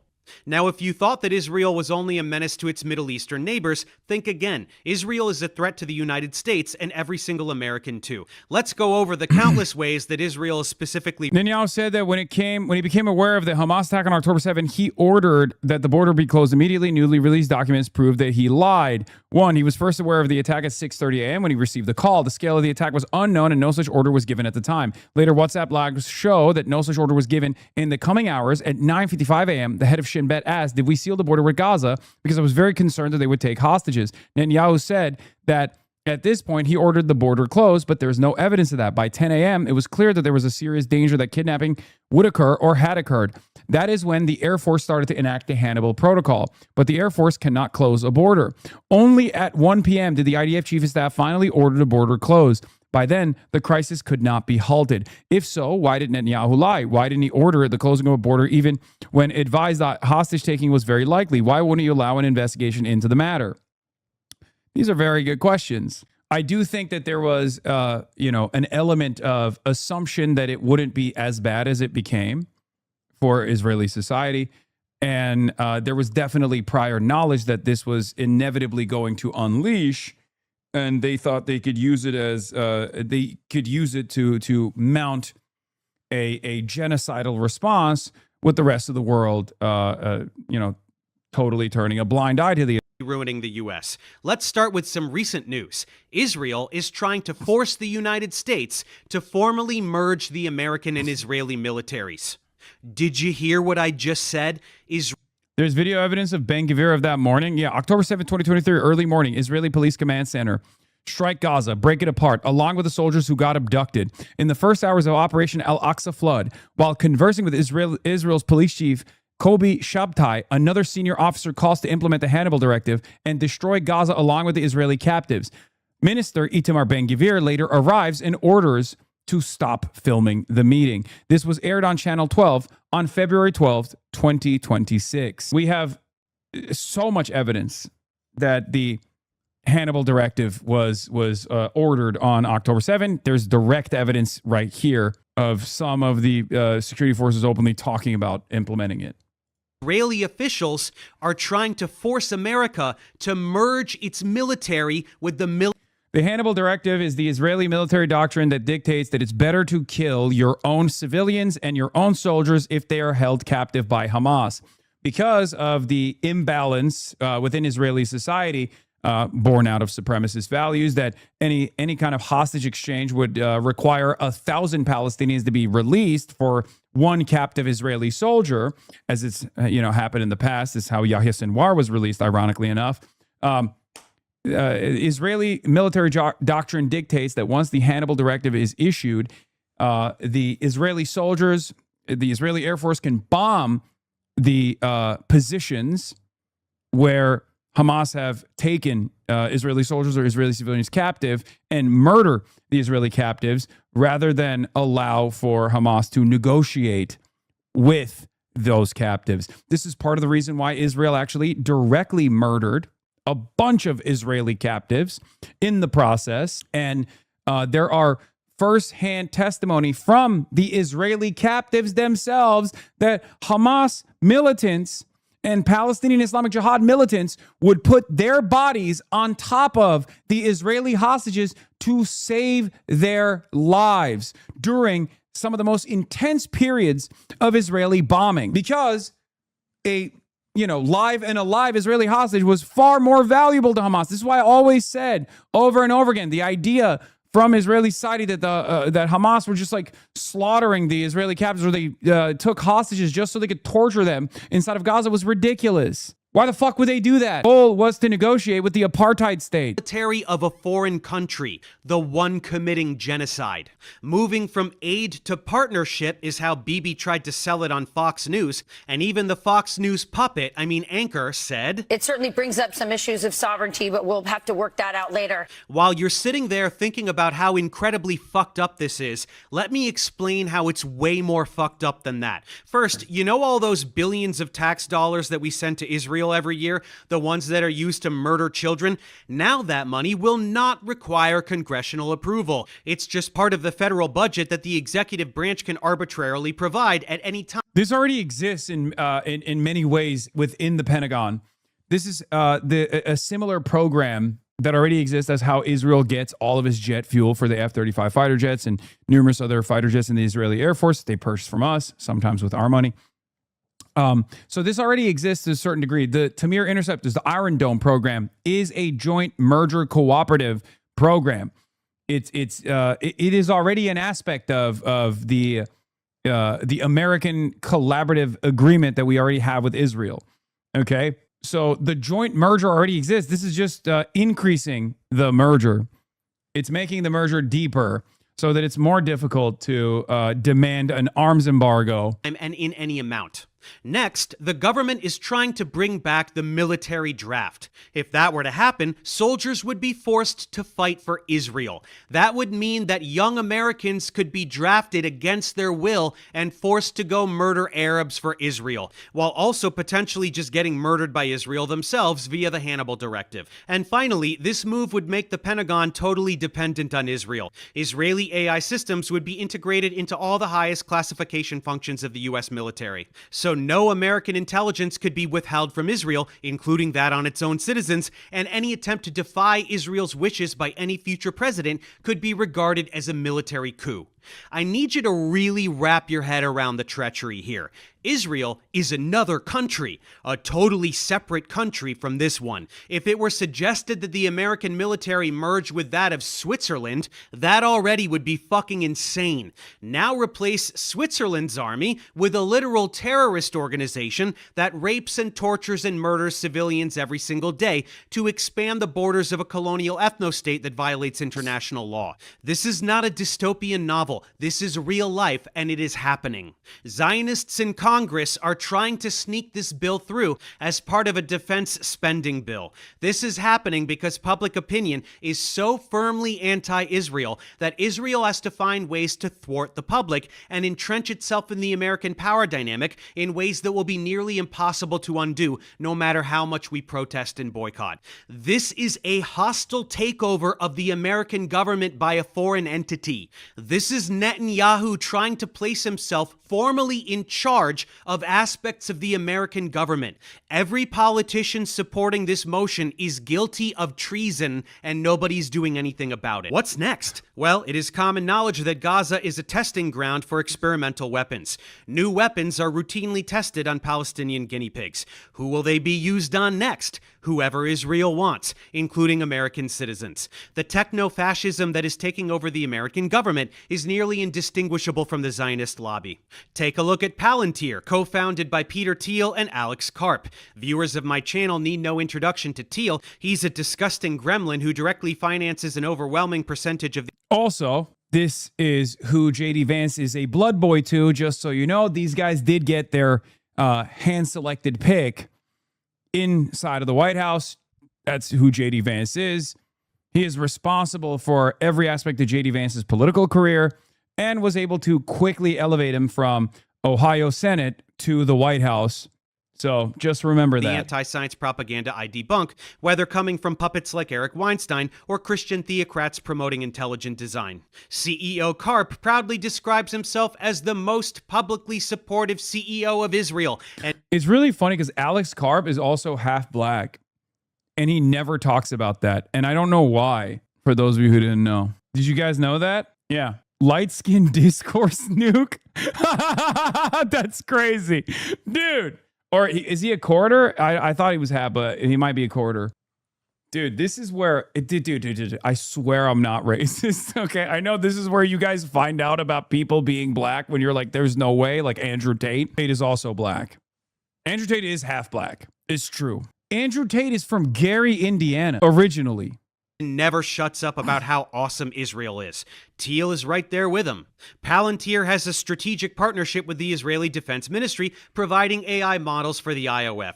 Basically, Palantir is ability to commit genocide.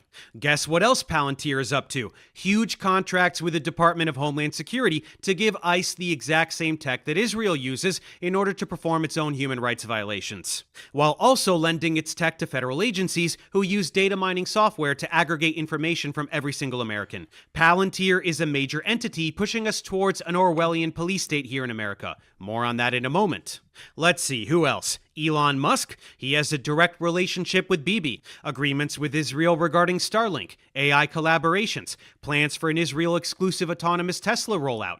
Mark Zuckerberg, along with Musk, both routinely censor pro-Palestine content on Facebook, Instagram, and Twitter. Posts, stories, and entire accounts are regularly deleted, most notably anything depicting Israeli human rights violations. If content is not outright deleted, viewability is altered such that it is seen only by followers and does not show up in general feeds. This is in direct response to my account requests from Israel's cyber unit. In 2025, an investigation published by DropSite found that Meta complied with 94% of takedown requests issued by Israel since October 7. That same year, The Intercept reported that YouTube removed 700 videos published by official... Yeah, Blasian. Oh my God, Alex Karp is actually half black. Ain't no way. Ain't yes way. Yes way. Palestinian human rights organizations. And we heard, frankly, from high-level officials at Facebook who said, my job is to defend, so like, this isn't some sort of wild conspiracy. This is a thing that, is happening in broad daylight, and there's nothing we can do about it because of these consolidation of these monopolistic companies that manage the entire global internet space. Why would tech oligarchs who fancy themselves above the law comply with requests from a foreign government? Ponder that. Then, of course, there is Zionist billionaire Larry Ellison, who purchased TikTok in January of this year. This was the platform where young people were most consistently learning about Israel's war crimes, so the Zionist lobby decided to put a stop to that. Ellison has long-standing personal and political ties with Israeli leaders, and he has personally donated tens of millions of dollars to the IOF, as well as investing in AI data centers in Israel. I don't even need to tell you that once Ellison acquired TikTok, pro-Palestine content was censored almost completely, and prominent Palestinian journalists were abruptly banned, in a last-ditch effort to maintain a sliver of support among the younger demographics. But don't worry, social media manipulation is just the tip of the iceberg. Israeli tech firm Cognite is installing its system FalcoNet in American police SUVs. This is tech that pretends to be a cell phone tower, such that every phone in the vicinity connects automatically and all its data is compromised. Texas, New York, Florida, and New Mexico are all currently using this tech. A foreign company has built invasive surveillance technology that tracks American citizens in American streets. A foreign company has unlimited access not only to private data of American citizens, but also the details of how American law enforcement surveils its population. And the contracts are redacted. Nobody can see what data is being collected, why it's being collected, how long it's kept, or who has access. Mass warrantless cellular tracking without consent and with zero transparency. This would be unconstitutional even if being done by the US government, but for Israel to be doing it here is fucking insane. What could this lead to? Well, to see what could happen to Americans tomorrow, we only need to look at what Israel is doing to Palestinians today. Check out this newest insanity. Unmanned cranes with machine guns are being used to murder Gazans. UNICEF reported a 12-year-old girl shot in the chest while in a tent. Another 5-year-old girl killed in her home. These cranes fire randomly and continuously at tents and exposed neighborhoods. Where will we see these next? Major intersections in American cities to protect all the patriots from dangerous Antifa? Preparation for the crackdown on American citizens has already begun. Anyone who criticizes Israel is being monitored by the FBI. A new legislation known as the National Security Bill grants the government broad powers to prosecute almost anyone under terrorism charges simply for doing routine journalism or peacefully protesting. Countless supporters of Palestine have been arrested under such pretenses already. Same with protesting ICE. 8 anti-ICE protesters were recently each sentenced to 30 to 100 years in prison. One of them wasn't even at the fucking protest. He just moved a box of pamphlets. And yet they will spend their lives in jail. Why? To establish precedent for labeling the activity of individuals. Yeah, I mean, I've said this before as well. Literally everything Alex Jones and the right used to piss their pants about under the Obama administration, utilizing FEMA funds on FEMA facilities, black helicopters, mass surveillance, government coming down and knocking down your door, flock cameras, okay? Constant round-the-clock surveillance by a foreign billionaire by the name of Peter Thiel, demonic foreign billionaire by the name of Peter Thiel.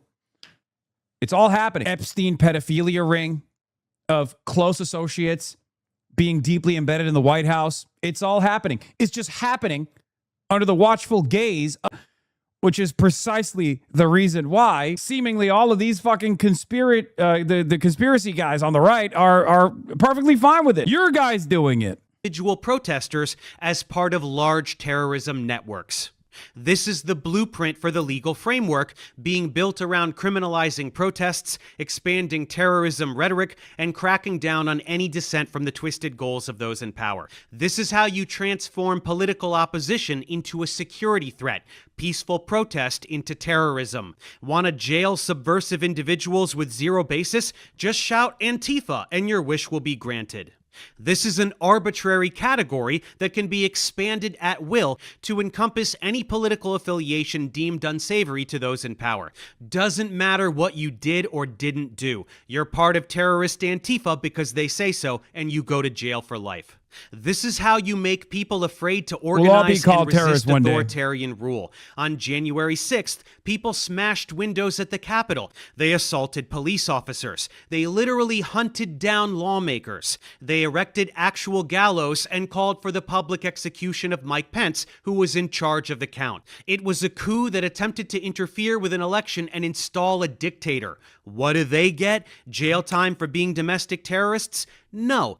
Trump pardoned them all and then tried to award them billions of dollars of taxpayer money for damages. What serves the state is good and heroic, no matter how obviously terroristic in nature. And whatever defies the state is terrorism, even if it's just holding a fucking sign or preventing ICE domestic terrorists from murdering civilians.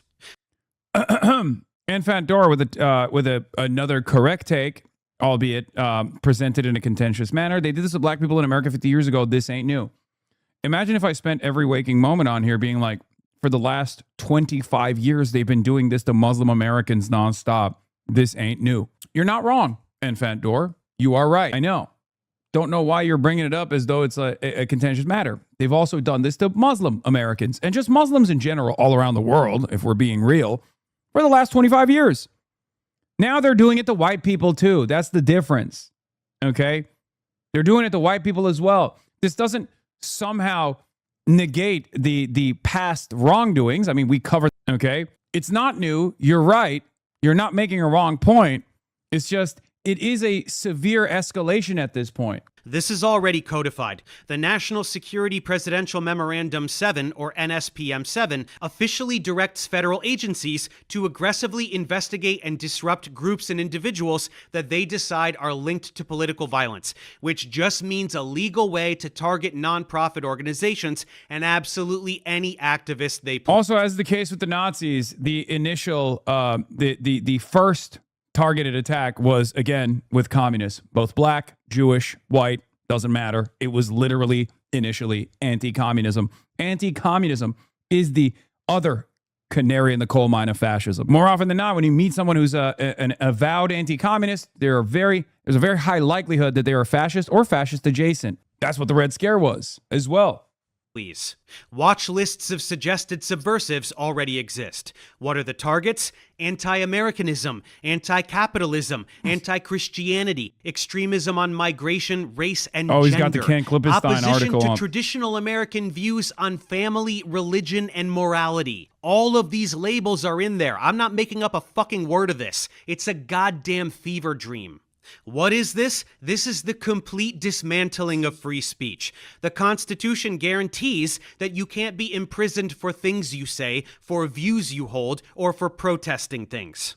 This administration is taking a big dump on freedom in the Constitution, and they're doing it for Israel just as much as the rest of the oligarchy it can barely be distinguished from.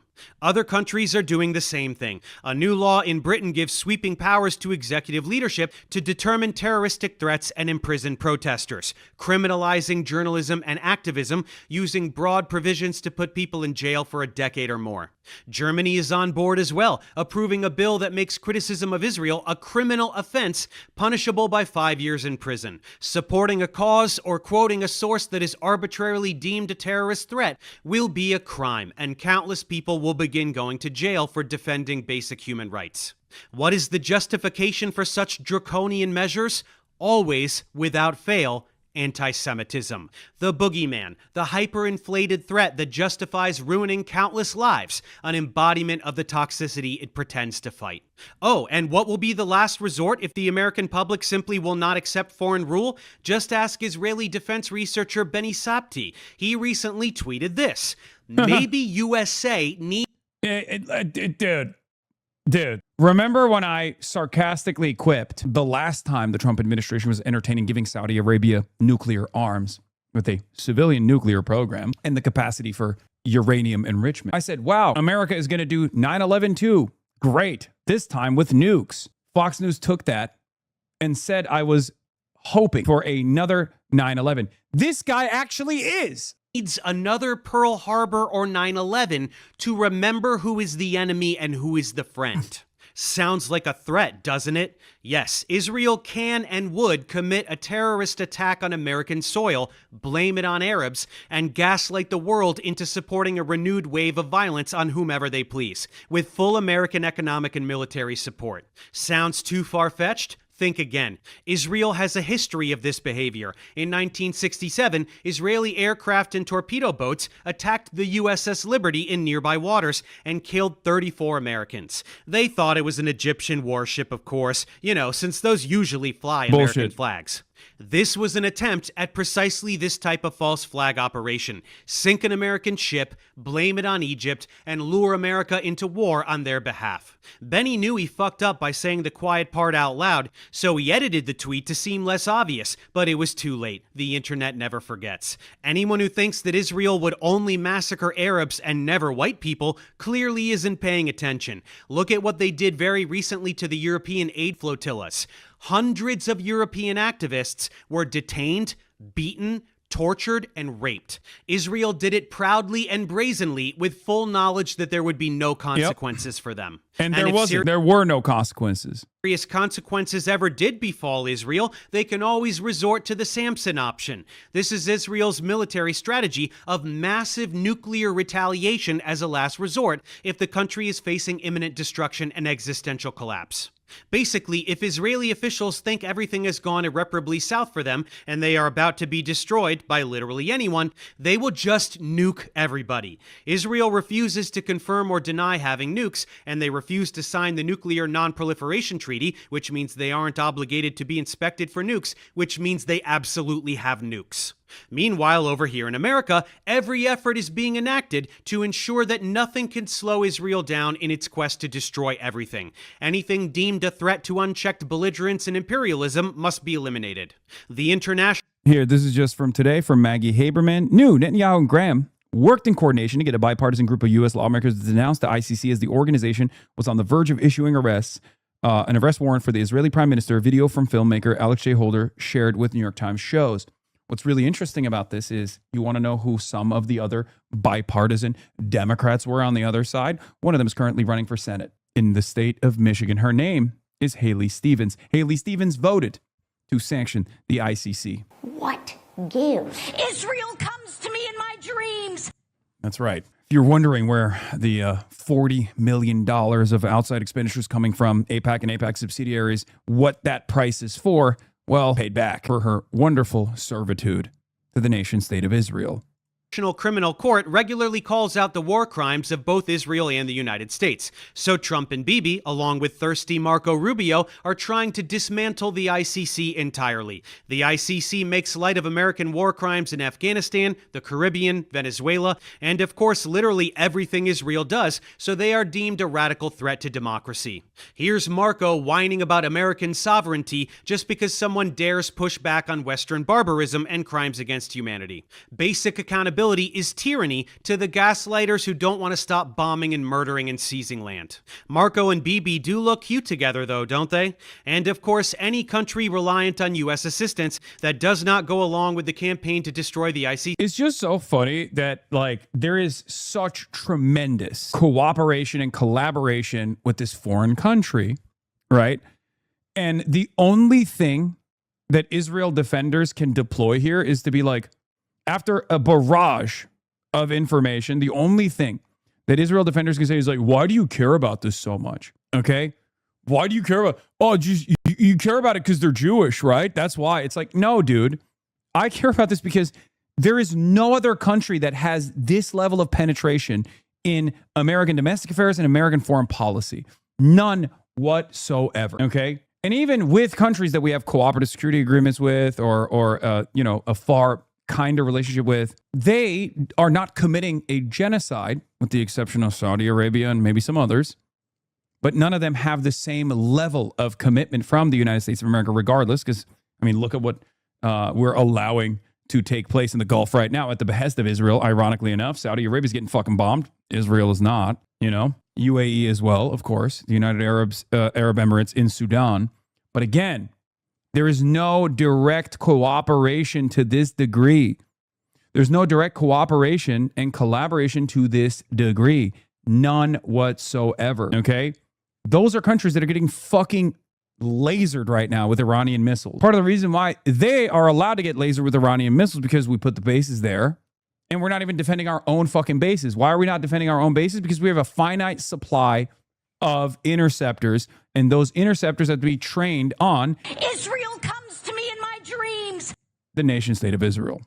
Will feel the blowback. This is just a continuation of the trend of this administration dismantling absolutely any institution which serves the global citizenry at the behest of a twisted oligarchy. Want to pollute more? Destroy the EPA. Want to poison more? Destroy the FDA. Want to do more war crimes? Destroy the ICC. It's a trend, and it's one I've been highlighting in my content for a while now. None of this is normal. This is not business as usual. This current administration is the beginning of the fascist takeover. It is happening now. They are trying to eradicate democracy. Whoever doesn't see that is blind. Anyone crying about TDS can fuck themselves. This is the moment where we either fight all of this while we still have an outside chance, or we submit to tyranny and accept fascist authoritarian rule. There is not an ounce of hyperbole in anything I've said. The infrastructure for the authoritarian police state is being built and implemented right now. Today, people can sense the changes being implemented by Project 2025 personnel. Public opinion regarding Israel Project Esther is the branch off from the people that brought you Project 2025, which specifically is designed around utilizing anti-Semitism allegations in an effort to destroy the First Amendment. They're also following through on Project Esther as well. Obviously, Mahmoud Khalil is a great example of the continuation of Project Esther. Has shifted irreparably even among conservatives. The oligarchy knows it, and they are doing everything they can to secure authoritarian control before this term is over and they lose their chance to clamp down. These monsters will not stop until they get the techno-theocratic dystopia they're lusting for. Orwellian surveillance with flock cameras on every corner to track every citizen and everything they do. ICE thugs terrorizing every neighborhood. Digital IDs required to access any website.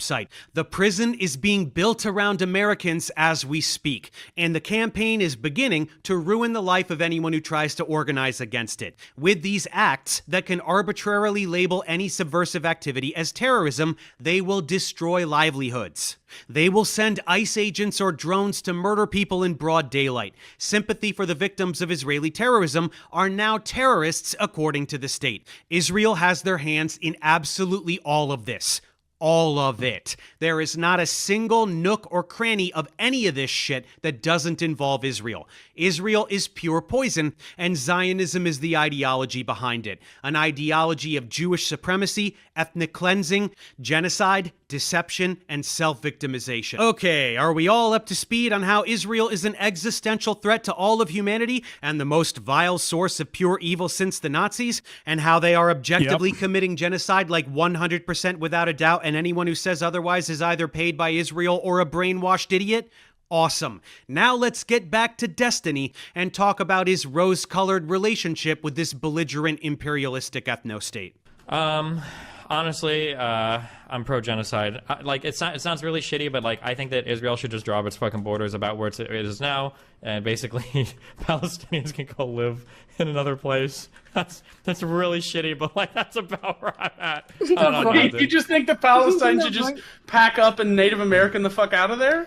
The problem is that it seems like there is a hugely general hostility to Jewish people across really the entire world, but definitely the Middle East.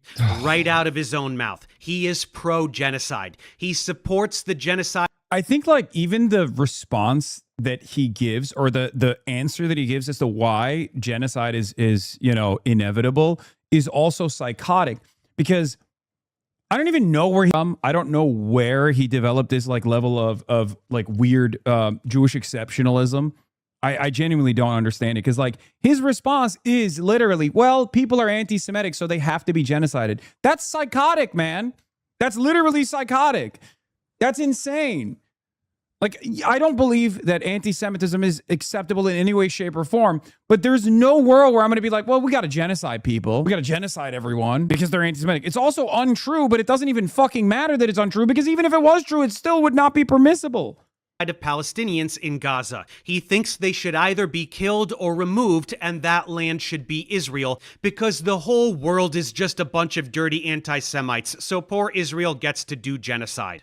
Ethnic cleansing is super awesome, according to Destiny. Did you think I was exaggerating about this piece of shit? I'll take your apology now. And don't worry, we're just getting started. This is a fucking rabbit hole. Again, this was a group of civilians, including children, who were waving white flags. They had done everything that Israel had told them to do. They were in an Israeli-declared safe area, and they were in the process of evacuating to a different safe area. So what did Destiny think about this? Oh, God. Well, the interview complete, our cameraman walked away. So, why? So he is interviewing the guy who's about to go do some shit to get himself killed, basically. That's what's going to happen. We know from this point, that's what's going to happen. So he walks away, gets back a little bit, and then he sets up behind this thing, right? Is this concealment, I guess? Not cover, concealment, right? Because I think the tank's over here. Dave, don't do it, Dave. Dave, don't do it. He used the clip, but notice he didn't say who was talking. Dave, big mistake, Dave. I've been there, okay? I've been there, Dave. I'm gonna keep it $150, Dave. Let me tell you, okay? I've fallen down that rabbit hole before, okay? Oh man, that I blame you for bad empanada. Oh God, yeah. He trying not to touch the stove. I've touched that stove.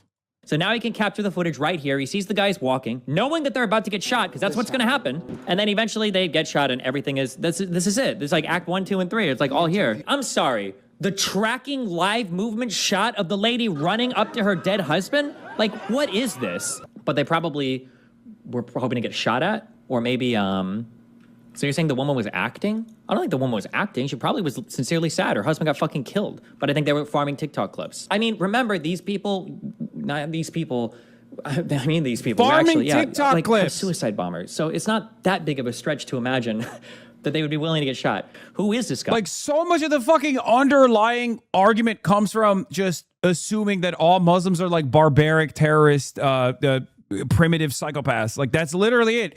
That's his argument. The premise is literally they do suicide bombings. What the fuck are you talking about? They do suicide bombings. So of course they don't, the value of life for the average Palestinian is lower.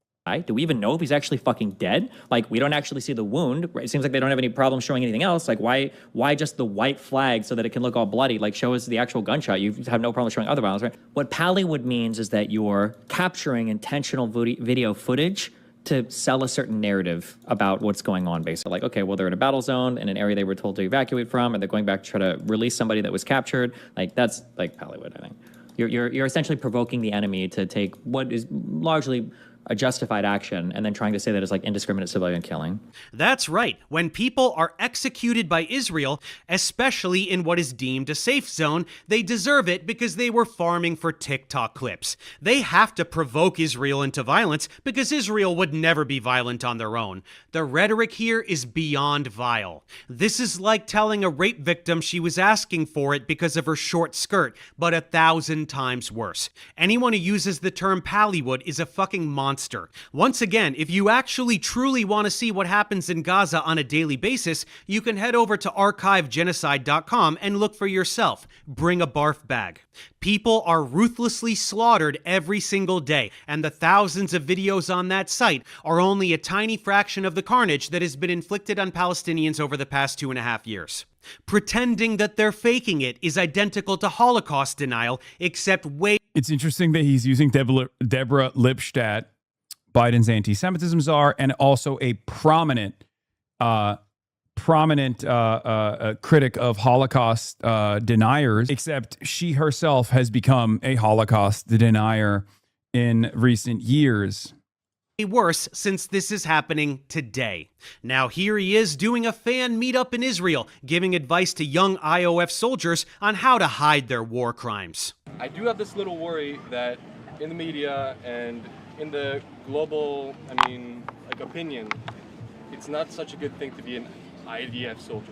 It's not. It's absolutely. The opinion is really bad. Yeah. Here's the one piece of advice I'll give you, okay? If you're joining the IDF, okay? Leave your fucking cell phone at home and stop taking stupid fucking videos, okay? Because everybody's fucking you with them, okay? And if you see a soldier, okay, going through a fucking drawer, and listen, if you want to fucking wear a dress and you think it's funny, just don't fucking take a fucking video picture of it, okay? Jesus. Yeah, Destiny agrees it's cool to murder Palestinians, and when you're done, it's super funny to go through their belongings and even try on their clothes like a little trophy. If you didn't know that IOF soldiers... Like, if we had any justice in the world, there would be 100 times the coverage of just that alone, and there are a litany of different clips like that, then Hasan Piker wears Chinese suit to College Democrats of America speech. Okay? It's fucking insane. It's insane. Like, what he's saying there is he's advocating for soldiers to do war crimes, just hide it. Like, he's giving them tips and tricks to hide. Do this all the time, now you know. Anyway, Destiny is totally on board for the post-slaughtering fashion show, but you guys, stop taking pictures and posting them to social media. You don't want the world to know what complete fucking monsters you are making a joke out of genocide. By the way, he literally met with the Israeli propaganda minister but claims you are affiliated with the Chinese government. I know. It's fucking insane. Keep It's it to all projection. yourself, okay? By the way, this little tidbit was part of a 2-week spree in June 2024 where Destiny went all around Israel interviewing dozens of Israeli officials and media personalities in what was very clearly an Israel-funded propaganda trip. Here he is with Eilon Levy, the shit stain who served as Israeli government spokesman during the first stretch of the genocide. So basically, he's the guy who sold the world on this genocide more than anyone else. He's the one who amplified narratives about beheaded babies and a baby in the oven on October 7th that definitely didn't exist. Hamas using Palestinians as human shields when that's actually what Israel does. The ultra-sophisticated Hamas bases under the hospitals that were never there. Shouting about how anyone exposing Israeli propaganda is part of an anti-Semitic propaganda campaign. Destiny is right at home here, naturally. Here he is with Yishai Fleischer, an Israeli settler in the West Bank where Palestinians are brutally terrorized every single day as illegal settlements continue to expand against international law, and a Kahanist who served as a political advisor to Ben-Gvir. Here he is with Benny Morris, an Israeli historian who tried to whitewash the 1948 Nakba, which is the true beginning of this campaign of ethnic cleansing and dispossession of Palestinians. He also did a 2-on-2 debate with Benny against Norman Finkelstein and Muin Rabbani on Lex Fridman, where he spewed a bunch of Zionist bullshit and got humiliated by Finkelstein, which is well worth a watch. Then here he is with Yair Golan, former Israeli politician, Naz Daly, a content creator who whitewashes the occupation, Yossi Beilin, former Minister of Religious Services of Israel. That was the Israeli agent that followed me to Cuba, Naz Daly. That was the one who tried to fucking clip farm in the Havana airport. He was there while we were there in Cuba. Creator who whitewashes the occupation. Yossi Beilin, former Minister of Religious Services of Israel. Ofer Sheila, journalist and politician. And Shel Pfeffer, journalist and genocide denier. Yosef, that's not even the full lineup. He has long playlists. It's just crazy because like they presented this as seeing both sides of the apartheid. And both sides are just, you know, Palestinian citizens of Israel that are now propagandists for the fucking apartheid state. With way more content, which beyond interviews includes palling around with IOF terrorists and even reenacting the stealing of a Palestinian's home. We won't dive into all that content today, but that's his little Hasbara field trip. Destiny was recruited by Israel to publish content to brainwash American liberals into denying genocide. Want more? Here he is mocking the death of Palestinian poet Rifat al-Arir, who was targeted and murdered in an Israeli airstrike. He's a garbage human who deserved to be murdered for speaking out against genocide. And what a horrible father he is for having children absolutely anywhere, since Israel bombs literally everywhere all the time, including and especially the places where they specifically tell Palestinians to go. People have been telling us that the Palestinians are starving to death for decades. People have been telling us since October 7th that no aid is going into a country that has been kept on a caloric deficit. And now here we are months and months and months in. Where are all the people dying from starvation? Something is not adding up here. The math doesn't work. Something is not right about the story that's being told. Yes, Destiny is denying the objective fact that hundreds of Palestinians have died of malnutrition and starvation during this genocide. He asks where the dead people are and can't even bother to look. Sam Harris does this too, by the way. Another genocide-supporting piece of shit and incredible disappointment of a human being. Who knows, he may deserve a video at some point as well. So you don't even deserve to be in What do you want him to admit? What do you want him to admit? Why is there a blockade in Gaza? Yeah, you tell me. Why is there a blockade in Gaza? When you look at the fact that Israel's preventing cookies from going into Gaza, you know that it's not motivated. Why would this was a prevent classic. them going in? And What were potato custom chips. rockets? Yeah, this was a classic moment. Custom rockets are made with cookies. Filled with. Yeah, with cookies? Yeah. With sugar and fertilizer. Yes, that's how they made it. Cite Palestinians in Gaza sugar because it might be used. You know what? First of all, they're not allowed back in because they use more sophisticated rockets. You might know. That's right. There has to be a blockade to prevent food from getting to starving Gazans because they will use the sugar to make rockets. That just came out of his dumb fuck face. Starving 2 million people to death is cool because we can't have tiny dinky little rockets damaging a bus stop while Israel continues to carpet bomb Gaza on a regular basis. Fuck me, what an asshole. Genocide is a special crime that has two elements. One of the elements requires some kind of destruction of a people or taking away of their children or sterilization, something like that, an obvious thing. But the second part is a highly specialized intent to destroy a group of people in whole or in part. And that highly specialized intent is what makes genocide so unique. And there are so many things related to genocide that don't apply to modern military conflict that you should take note of, because when you start to apply genocide in the way it's being applied to Israel, it basically would be applied to every single conflict. He doubled down on this today. With this belligerent imperialistic ethno-state. Honestly, I'm pro-genocide. Like, it sounds really shitty, but like, I think that Israel should just drop its fucking borders about where it is now, and basically Palestinians can go live in another place. That's really shitty, but like, that's about where I'm at. You just think the Palestinians should just pack up and Native American the fuck out of there? First of all, I like that this fucking I like that this quote was before October 7th, so I had no clue even that much about Israel, and I had no obviously there wasn't the terror segment on all the attention on these on anything related to Israel Palestine, number one. But number two, this is essentially their position just reversed, where they're like, well, both sides are probably going to genocide each other anyway, so it should just be like an Arab state, and maybe they have to. It's not the fucking position of the Palestinians at all. Do all the Jews out for it to succeed. Like, it is the opposite position. But it's also very obvious here that my position is like, I don't know, man, doesn't sound like there's a solution. It seems like pretty shitty. I don't know. I guess if one side is going to kill each other, I mean, I'd probably side with the Israelis over the Arabs. They have like 60 states anyway. Do they really need a 60 for? I mean, obviously we don't want either side to genocide them, but the problem is that it seems like there is a hugely general hostility to Jewish people across really the entire world, definitely the Middle East. Right out of his own mouth. He is pro. Yeah, maybe don't say things like that, to be fair. No, I will say things like that, and I'll stand by it, because the people on your side literally watch terrorist fucking videos and they cheer them on. So suck a people on your side. I wonder who he's talking about.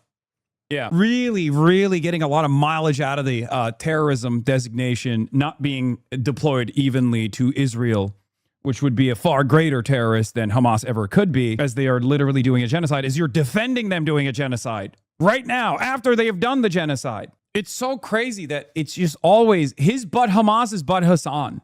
Fucking dick. It is such the tone policing by you loser fucks that also don't care about this conflict and don't know anything about it. Like, maybe you shouldn't actually say you're pro-genocide. Well, sit here with your fucking kafayas backwards and you're in the most retarded fucking statements you could ever make about like, oh, Hezbollah is just like the government of Lebanon and blah, blah, blah. Suck a fucking dick. Don't sit here and fucking virtue signal now.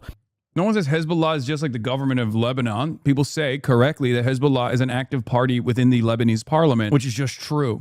I know it probably hurts your feelings to recognize the truth there, but, you know, they do have civil governance duties. It's just true. Okay, when you're cheering for dead Palestinian babies because you can jerk off to them and send them to your fucking friends online. Get the fuck out of here, fucking retards. Genocide. He's such an insecure little shit, and he knows deep down inside that he fucked up. He thought, because he considers himself to be brilliant, okay, he thought that there would never be pushback on this position. He thought he could carry this position to glory. He even repeatedly said in like 2024, by 2025, I will have eclipsed the sun in viewership. He's on a downward trajectory. Everyone hates Palestinians. Everyone hates Palestine. He's pro-Israel. He genuinely thought that this was going to skyrocket his success, not realizing that there would be a sea change. So now he's just stuck, constantly having to double down. And I only say this because he's a fucking mercenary. He doesn't really give a shit about any of these values, right? Here's another Destiny. Chatter skeptical of his trip to Israel. Given the opportunity to go back in time, I will prefer to the Israeli side 100-0. Obviously, the Israeli side of this conflict is a trillion times more compatible with Western values. Incredibly reactionary bullshit. Yeah, Western values. Western values of genocide? Is that what you're saying? No, it wouldn't, you delusional asshat. Israel's genocide is not a military conflict. Palestinians don't have a military. They're a prisoner population being indiscriminately slaughtered while their land is demolished and stolen. That's why it's a fucking genocide. There is no conflict happening in the world today that better fits the definition of genocide that he just listed, and yet it doesn't apply to Israel because reasons. In this clip, he also states that the invasion of Rafah needs to happen. Ethnic cleansing is not a real thing. He tries to deny the systematic sexual abuse of Palestinian prisoners. It's a fucking clown show. You have statements going. You understand, just as a real quick thing, you understand that transfer is not the same thing as ethnic cleansing, right? You understand that Benny Morris has said that it's ethnic cleansing and that's its euphemism. Hold on, no.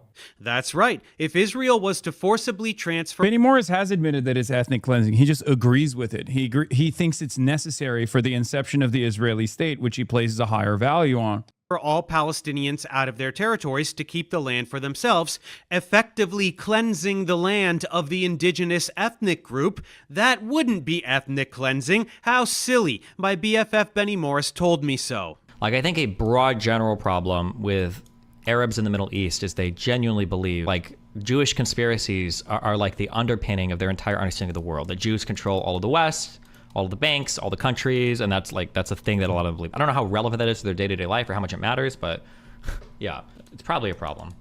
This is a fucking... The Hong debate, I will have to watch recaps of because I didn't realize that the Francesca Hong debate starts at 5 p.m. and I scheduled a Trita Parsi conversation for 5 p.m. Insane unfortunately. thing to say out loud. Arabs in the Middle East have been dealing with Western imperialist aggression for their entire lives. Palestinians watched Zionist militias invade in the 1940s and murder entire bloodlines while stealing entire villages. They watched their land being usurped and given to settlers while a system of apartheid was built around them. There's no fucking conspiracy here. This is their personal lived history. Their family members slaughtered. Their homes stolen with all of their possessions inside.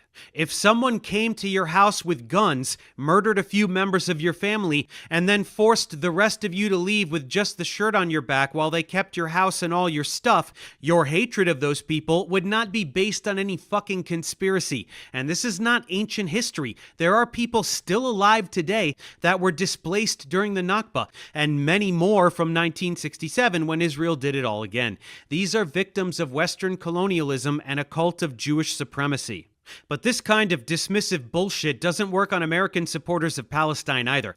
People think Jews control the West and all the governments and the media and the blah, blah, blah. How silly and conspiratorial. Well, it's not Jews wholesale, it's Israel. It's Zionists, both Jewish and non-Jewish. They do have an outrageous level of control, most obviously in the media. The pro-Israel bias across nearly all Western media outlets is so blatant that to deny it is pure insanity. It's so self-evident that I don't even feel the need to expand on that statement. Then there are all the mergers. Did you hear about the latest one? Paramount, Warner Brothers, CBS, CNN, and HBO are all under one entity. Owned by, can you guess who? Larry Ellison, the Zionist scumbag who bought TikTok, and for the exact same fucking reason. When Zionist oligarchs have this level of command over the media landscape, while also having their hands in military AI and all kinds of other imperialistic shit, it means being able to execute whatever heinous acts they want, and then completely controlling the narrative surrounding it after the fact. To say that the vast majority of mainstream media outlets are controlled by Zionists is not a fucking conspiracy theory. It's a statement of fact. You don't have to stop at CEOs either. Look at who is selected to disseminate the narratives. Editor-in-chief of CBS News is now Bari fucking Weiss, whose right-wing propaganda outlet, The Free Press, was one of the biggest mouthpieces for Israel in the past 20 years. And what did she immediately do when she got there? She gutted the outlet and ousted anyone with an ounce of journalistic integrity, including 60 Minutes correspondent and 37-year veteran Scott Pelley. Yep, coming after CNN too. ZNN, baby. Publicly proclaimed that Bari was hired to kill the place. With the ship now sailing where Bari wants it to go, guess who shows up on CBS News? They're coming from the Pentagon, NASA, the CIA, the FBI, and the Energy Department. So let's bring in Avi Loeb, who now leads the White House UAP Council. Avi, what can you tell us? What's in these files? What are we looking at here? Full circle. Well, first, thank you for having me. Avi fucking Loeb, the exact fraud I debunked that made Destiny cry about how I use the word. I'm working to reschedule a treater right now so I can watch the Wisconsin debate. Shut the fuck up, chatter. Shut the fuck up. I'm being super rude to him because it's literally half an hour from now. Zionist excessively. Zionists take over CBS, hire a massive Zionist stooge to run the news, and they immediately host the Zionist fraud who spews bullshit about the UAP psyop coming from the government that is also held hostage by Zionists. Funny how that works, huh? Speaking of which, let's move on to the American government. To deny the overwhelming Israeli influence on American politics is even dumber than denying media influence. In 2024, AIPAC spent $126 million supporting pro-Israel candidates and smearing anyone who dares utter a word against them, which is why not a single Republican senator or representative, and even very few Democrats, will publicly oppose Israel. This is a foreign country severely influencing U.S. elections and undermining the democratic process. This shit runs so deep that it even trickles down to positions that have nothing to do with foreign policy. Check out this clip from when Mamdani was running for mayor of New York. Hey, candidates, as mayor, where would you go? The first foreign visit by a mayor of New York is always considered significant. Where would you go first? Right, Ms. Adams? First visit, I would visit the Holy Land. Mr. Cuomo? Given the hostility and the anti-Semitism that has been shown in New York, I would go to Israel. Mr. Tilson, where would you go? Yeah, I'd make my 4th trip to Israel, followed by my 5th trip to Ukraine, 2 of our greatest allies fighting on the front lines of the global war on terror. Mr. Mamdani? I would stay in New York City. My plans are to address New Yorkers across the 5 boroughs and focus on that.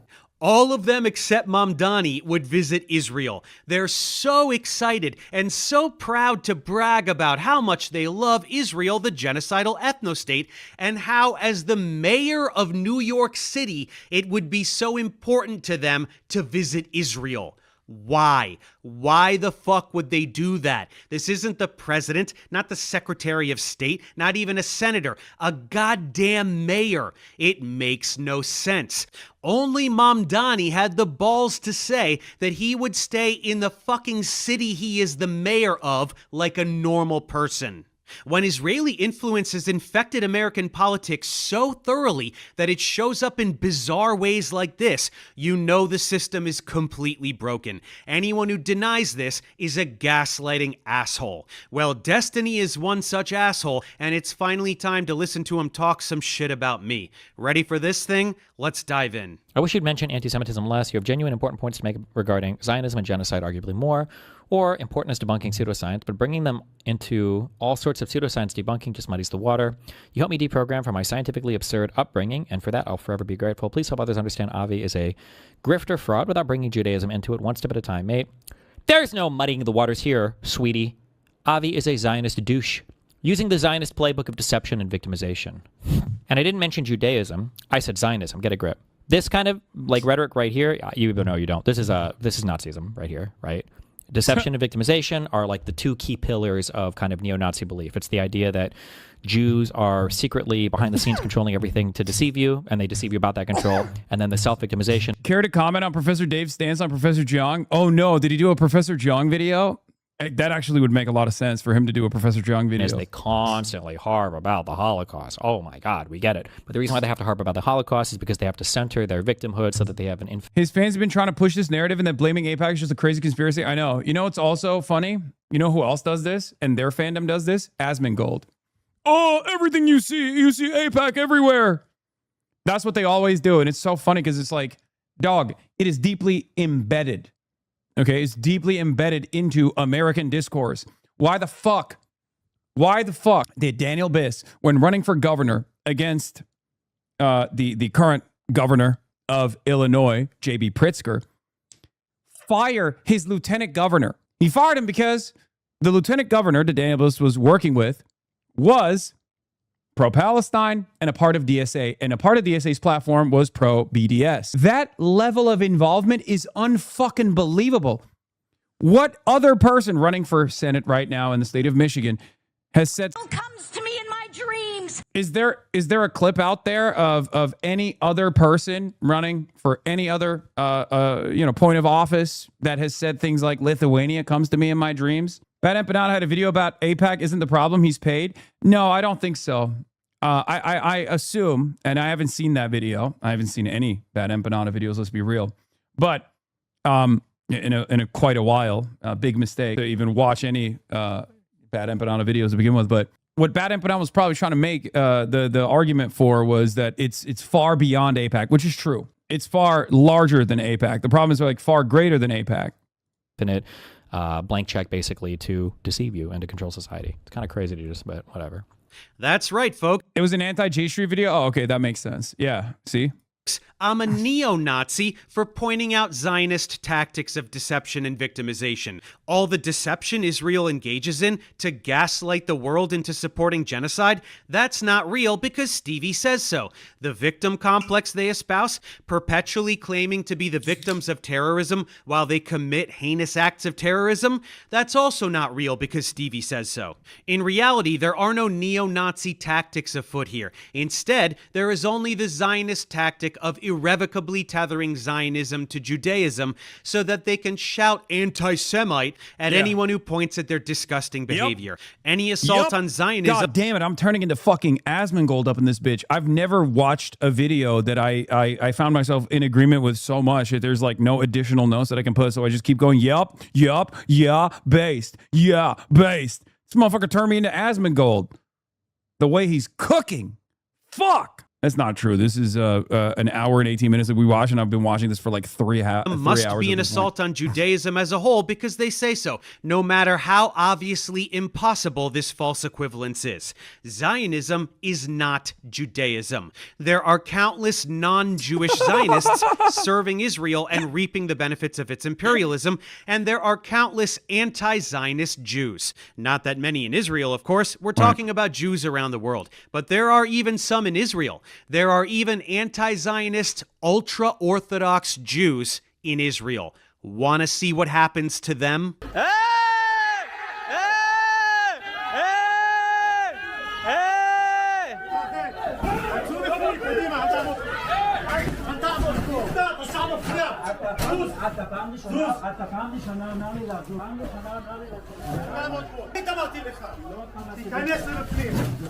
Serves those anti-Semites right, don't you think? No, I wasn't talking about the police officers beating up Orthodox Jews.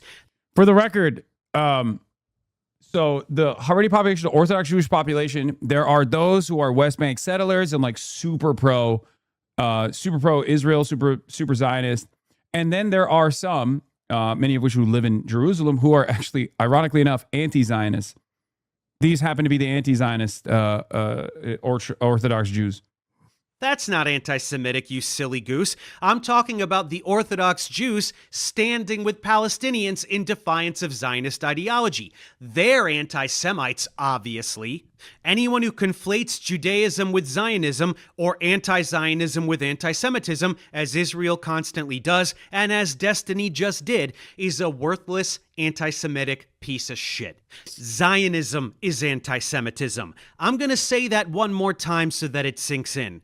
Zionism is anti-Semitism. Zionism is a disgusting political ideology that has hijacked Judaism and Jewish history 100%. To justify imperialism, apartheid, and genocide. And Zionism is responsible. Which, looking at the long trajectory of Jewish culture, Jewish history, being victim to pogroms, being victim to the Holocaust, and having outright revolutionary sentiment baked into many prominent, the understanding of Jewish culture, baked into the understanding of Jewish history. Zionism is inherently antagonistic with the long-standing 2,000 years of Jewish history.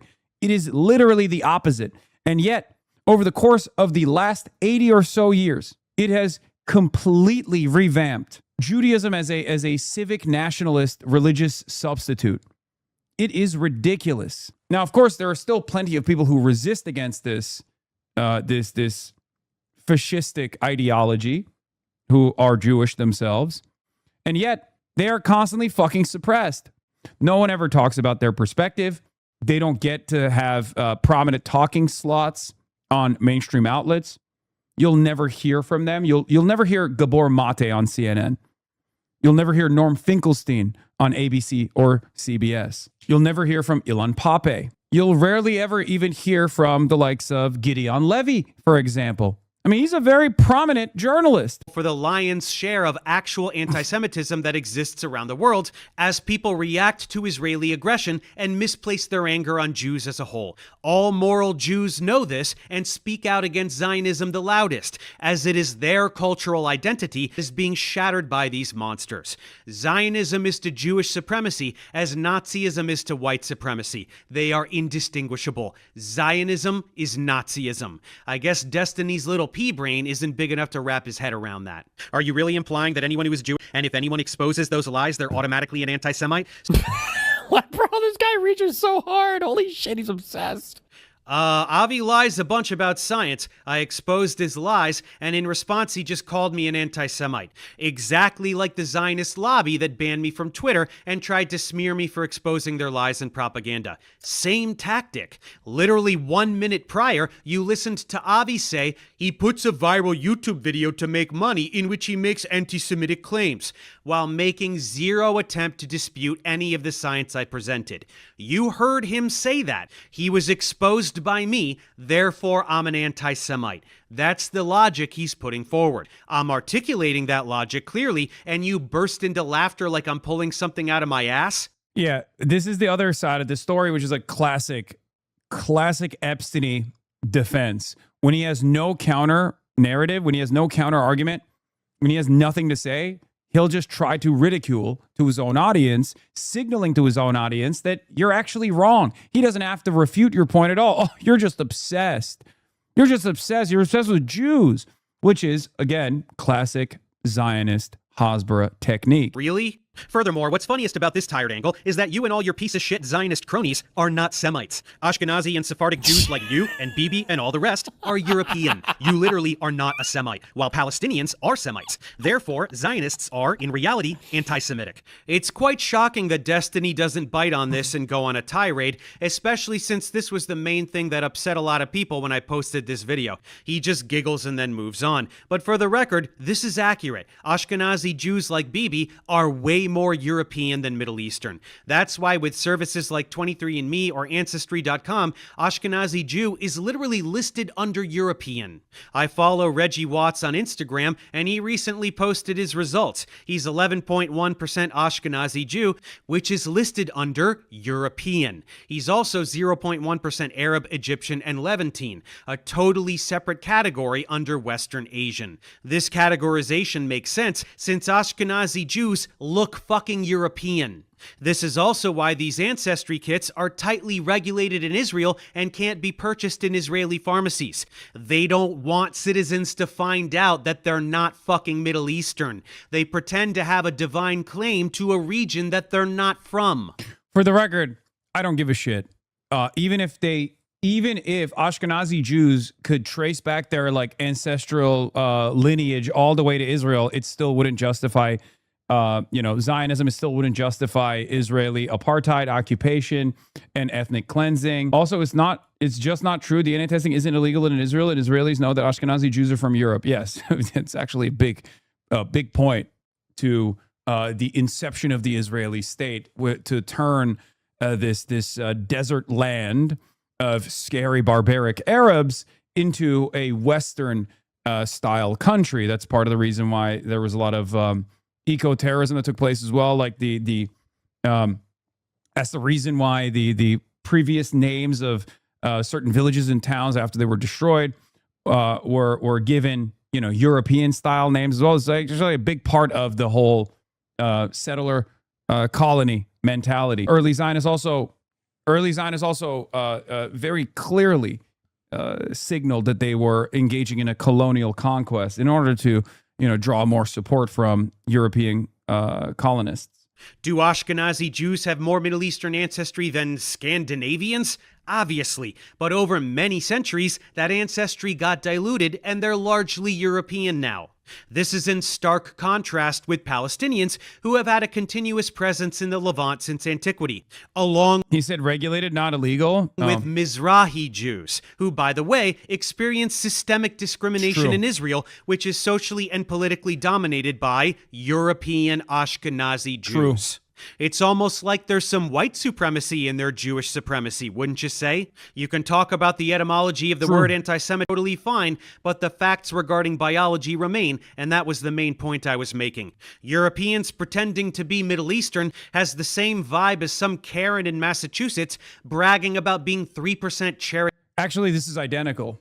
Another interesting through line. It is identical to that. Just like saying yallah, or taking Arabic food, or taking Arabic terminology in general, many of which Ashkenazi Jews commonly deploy, specifically in Israel. But also another interesting through line is the German philo-Semitism that we've discussed. It is also identical to the Americans LARPing as Native Americans. That there is this German philo-Semitism, the fetishization of Jews in Germany, as I think another version of this exact same thing. You're engaging in the ethnic cleansing of a people, and then you fetishize them and fantasize about being the same people that you ethnically displaced or ethnically cleansed or destroyed the culture and humanity of. Indian.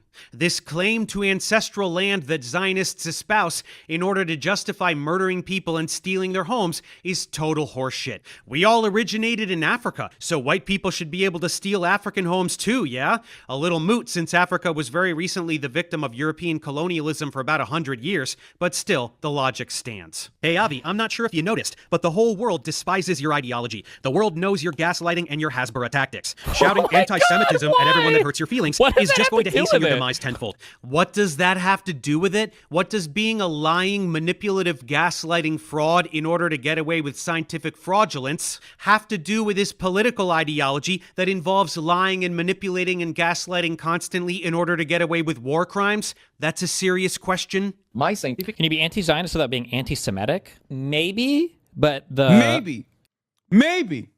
Oh, how gracious of the pro-genocide, pro-Israel sex pest Twitch streamer has given us an allotment. He's given us an allowance. Oh my God. That's my favorite thing that Zionists do, is whenever they're like, you can criticize Israel just in the confines that I think is appropriate. And it's like, why would you be the fucking judge and jury? Why?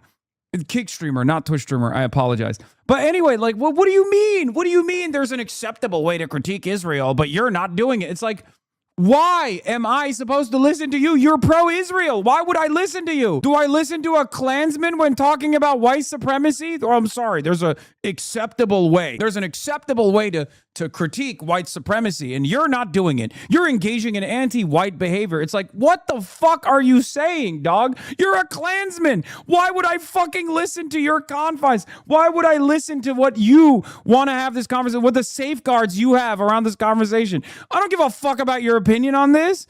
That's your problem.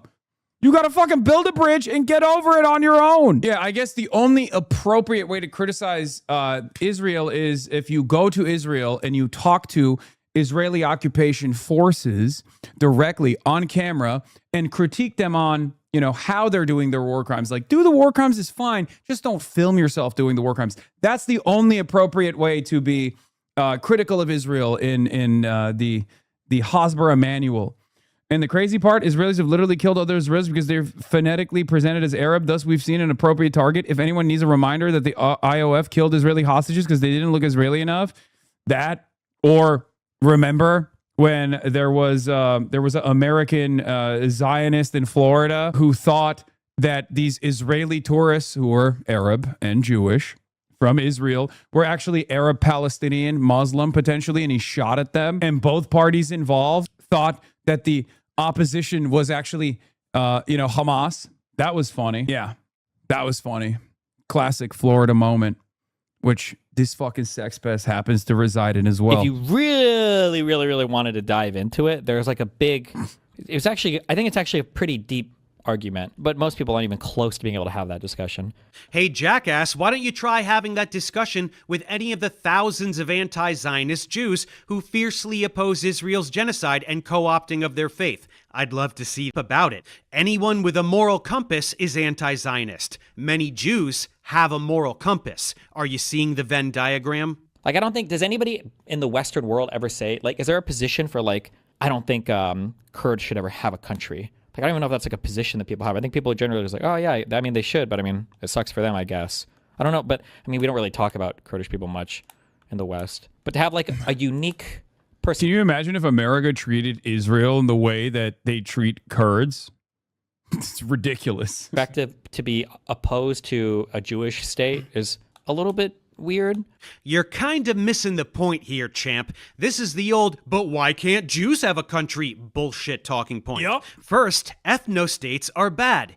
Equality is good. Supremacy of any group of people over another being codified into the laws of a nation is bad. But way more important is the fact that this particular ethnostate was established on inhabited land through the slaughtering and dispossession of the indigenous population.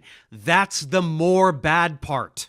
If post-World War II, a Jewish state was set up in the middle of fucking nowhere and built up from scratch, like in Germany perhaps, since they did the Holocaust, and over 80% of the... I rescheduled Trita to tomorrow at an earlier time in the day, okay? Yes, we are going to be watching the Francesca Hong Wisconsin debate. Country is open land. Very few people would have had a problem with that. It's the ethnic cleansing that's got everyone upset. Do you get it now? The real, when you really say you're anti-Zionist, what you're saying is that, like, you don't believe that Jews should have some special right to their own country. That's really what people mean when they say anti-Zionist. Now, that only can refer to the state of Israel because that's the only Jewish country.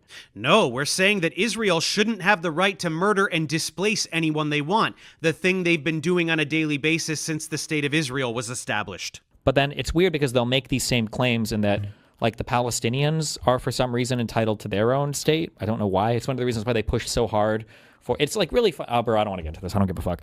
You don't want to continue rambling because you sound like an idiot. People who inhabit a place don't deserve to continue inhabiting that place. Palestinians don't deserve, wasn't an apartheid ethno-state. Jews and Christians lived in Palestine and they got along just fine. Jews could have emigrated. Shout out to the Ottomans, low-key, you know, many mistakes were made, but this was not one of them, okay? Under Ottoman rulership, there was harmony. In large numbers to the Levant after the Holocaust and integrated into existing societies, including Palestine. They didn't do that. Zionist militias went in and started murdering and stealing everything. Pretty big difference. Anyway, at this point, Stevie got tired, realized that my video on Avi was hard science wall to wall, except for the 2 or 3 comments I made on his Zionism, which he failed miserably to address honestly, and he spent the rest of the stream, which was the overwhelming majority of the stream, looking at something else. Of course, that didn't stop him from choosing this slanderous title and thumbnail. Gotta get those clicks, right, Steven? Oh yeah, I promised some other dirt on this guy. As if the genocide denial wasn't enough, here's a few other tidbits. Here he is advocating for white nationalists murdering BLM protesters. The rioting needs to fucking stop. And if that means like white redneck fucking militia dudes out there mowing down dipshit protesters that think that they could torch buildings at 10 p.m., then at this point they have my fucking blessing because holy shit, this fucking shit needs to stop. It needed to stop a long time ago.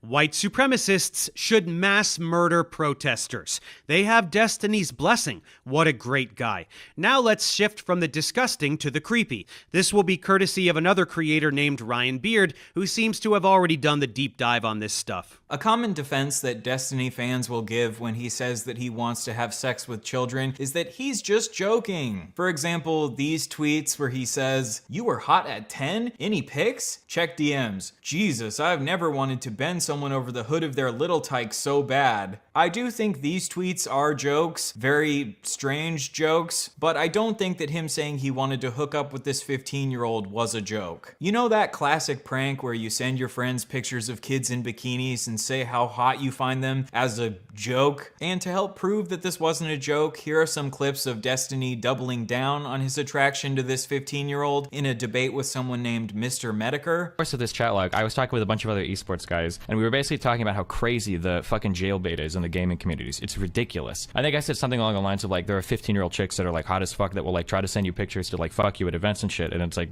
you have to be really careful when you navigate that. So what is the admitting to jerking off to 15-year-olds? I'm sorry.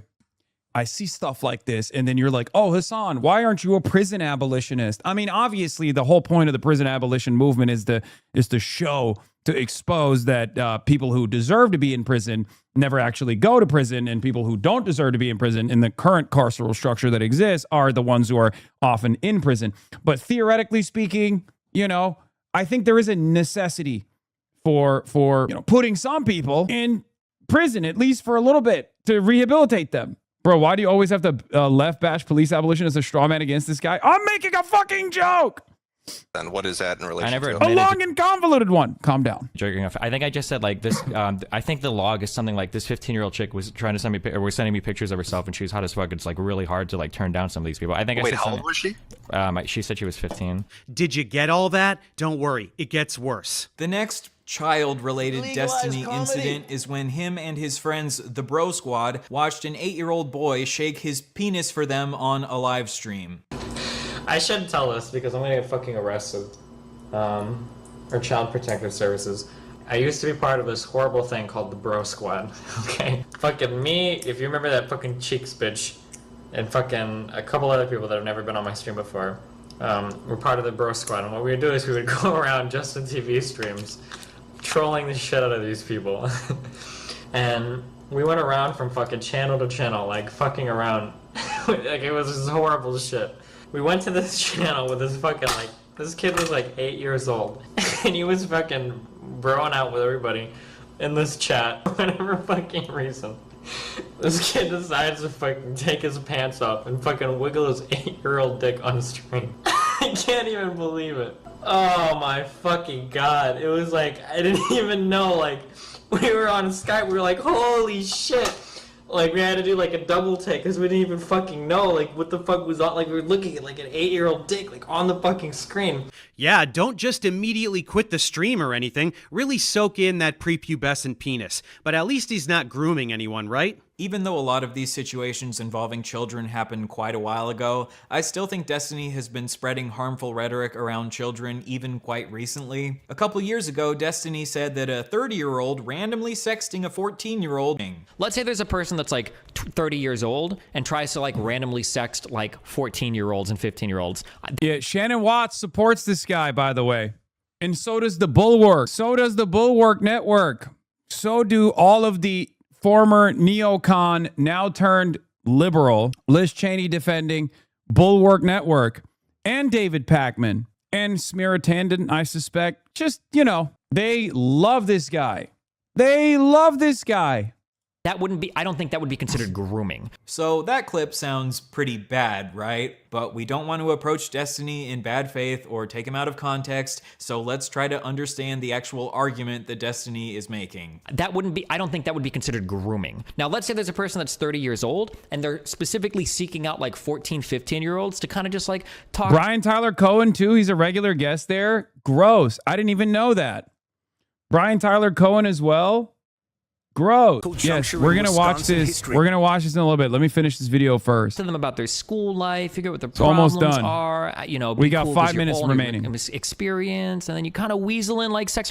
That's like grooming, right? That would be like grooming. So Destiny's argument is that a 30-year-old randomly sexting a 14-year-old isn't grooming, but if a 30-year-old tries to weasel their way into a 14-year-old's life and slowly manipulate them into sexting them, this would be grooming. But this argument goes against the definition of grooming. The definition of grooming is the action of attempting to form a relationship with a child or young person with the intention of sexually assaulting them or inducing them to commit an illegal act. Guess what, Destiny? Nowhere in that definition does it say that grooming has to be a slow process. Okay, that's weird, but those are just words and not actions, right? All right, let's recap all of Destiny's treatment towards women. Destiny sexually assaulted a woman. Destiny has a long history of sharing women's nudes and sex tapes without their consent. Destiny allegedly recorded a woman having sex with him without her consent. And in his messages to his Discord kitten Rose is Coming, he sent her audio recordings of men that he had slept with from Grindr and said, "I went out and sucked a guy off a few nights ago and recorded the audio. It's really scuffed in my pocket, lol. Did I ever send it to you?"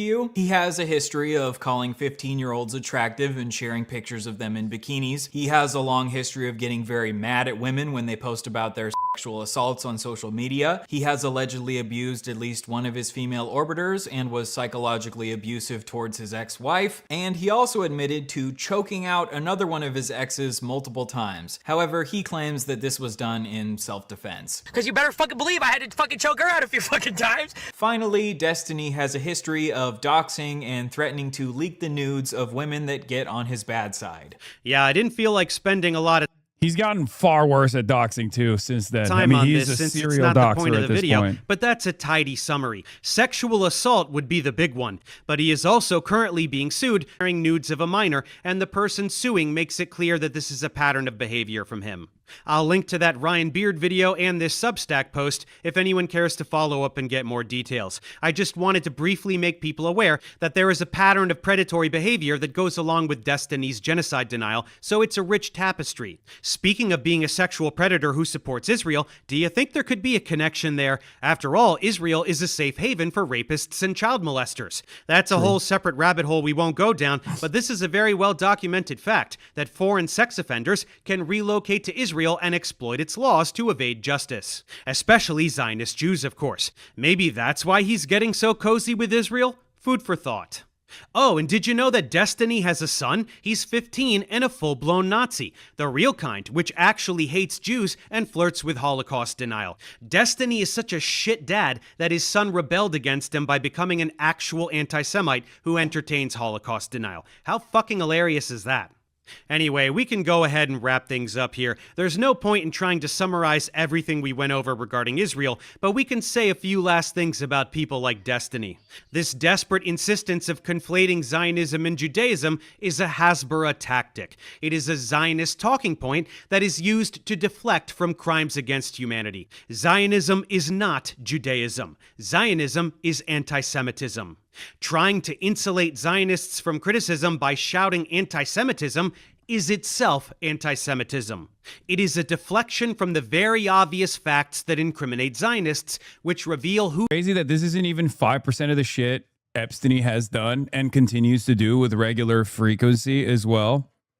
Everything, every single thing that community has concocted as a smear campaign is just pure projection and grasping at fucking straws. What they're doing, something that any anti-Zionist Jew will gladly tell you. So when someone accuses someone else of being a Nazi simply for opposing what is essentially Nazism, they sound like a moron. Like, even Dave didn't dive deeper into this stuff, considering his allegiance with numerous white supremacists, white nationalists, neo-Nazis, including Nick Fuentes, Sam Hyde, former neo-Nazis, current neo-Nazis that he's dated.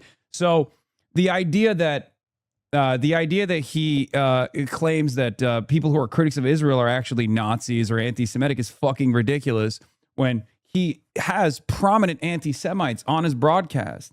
So go ahead, Steven. Do your little reaction video to this. Make an even bigger fuss about what a vile Jew-hating neo-Nazi I must be.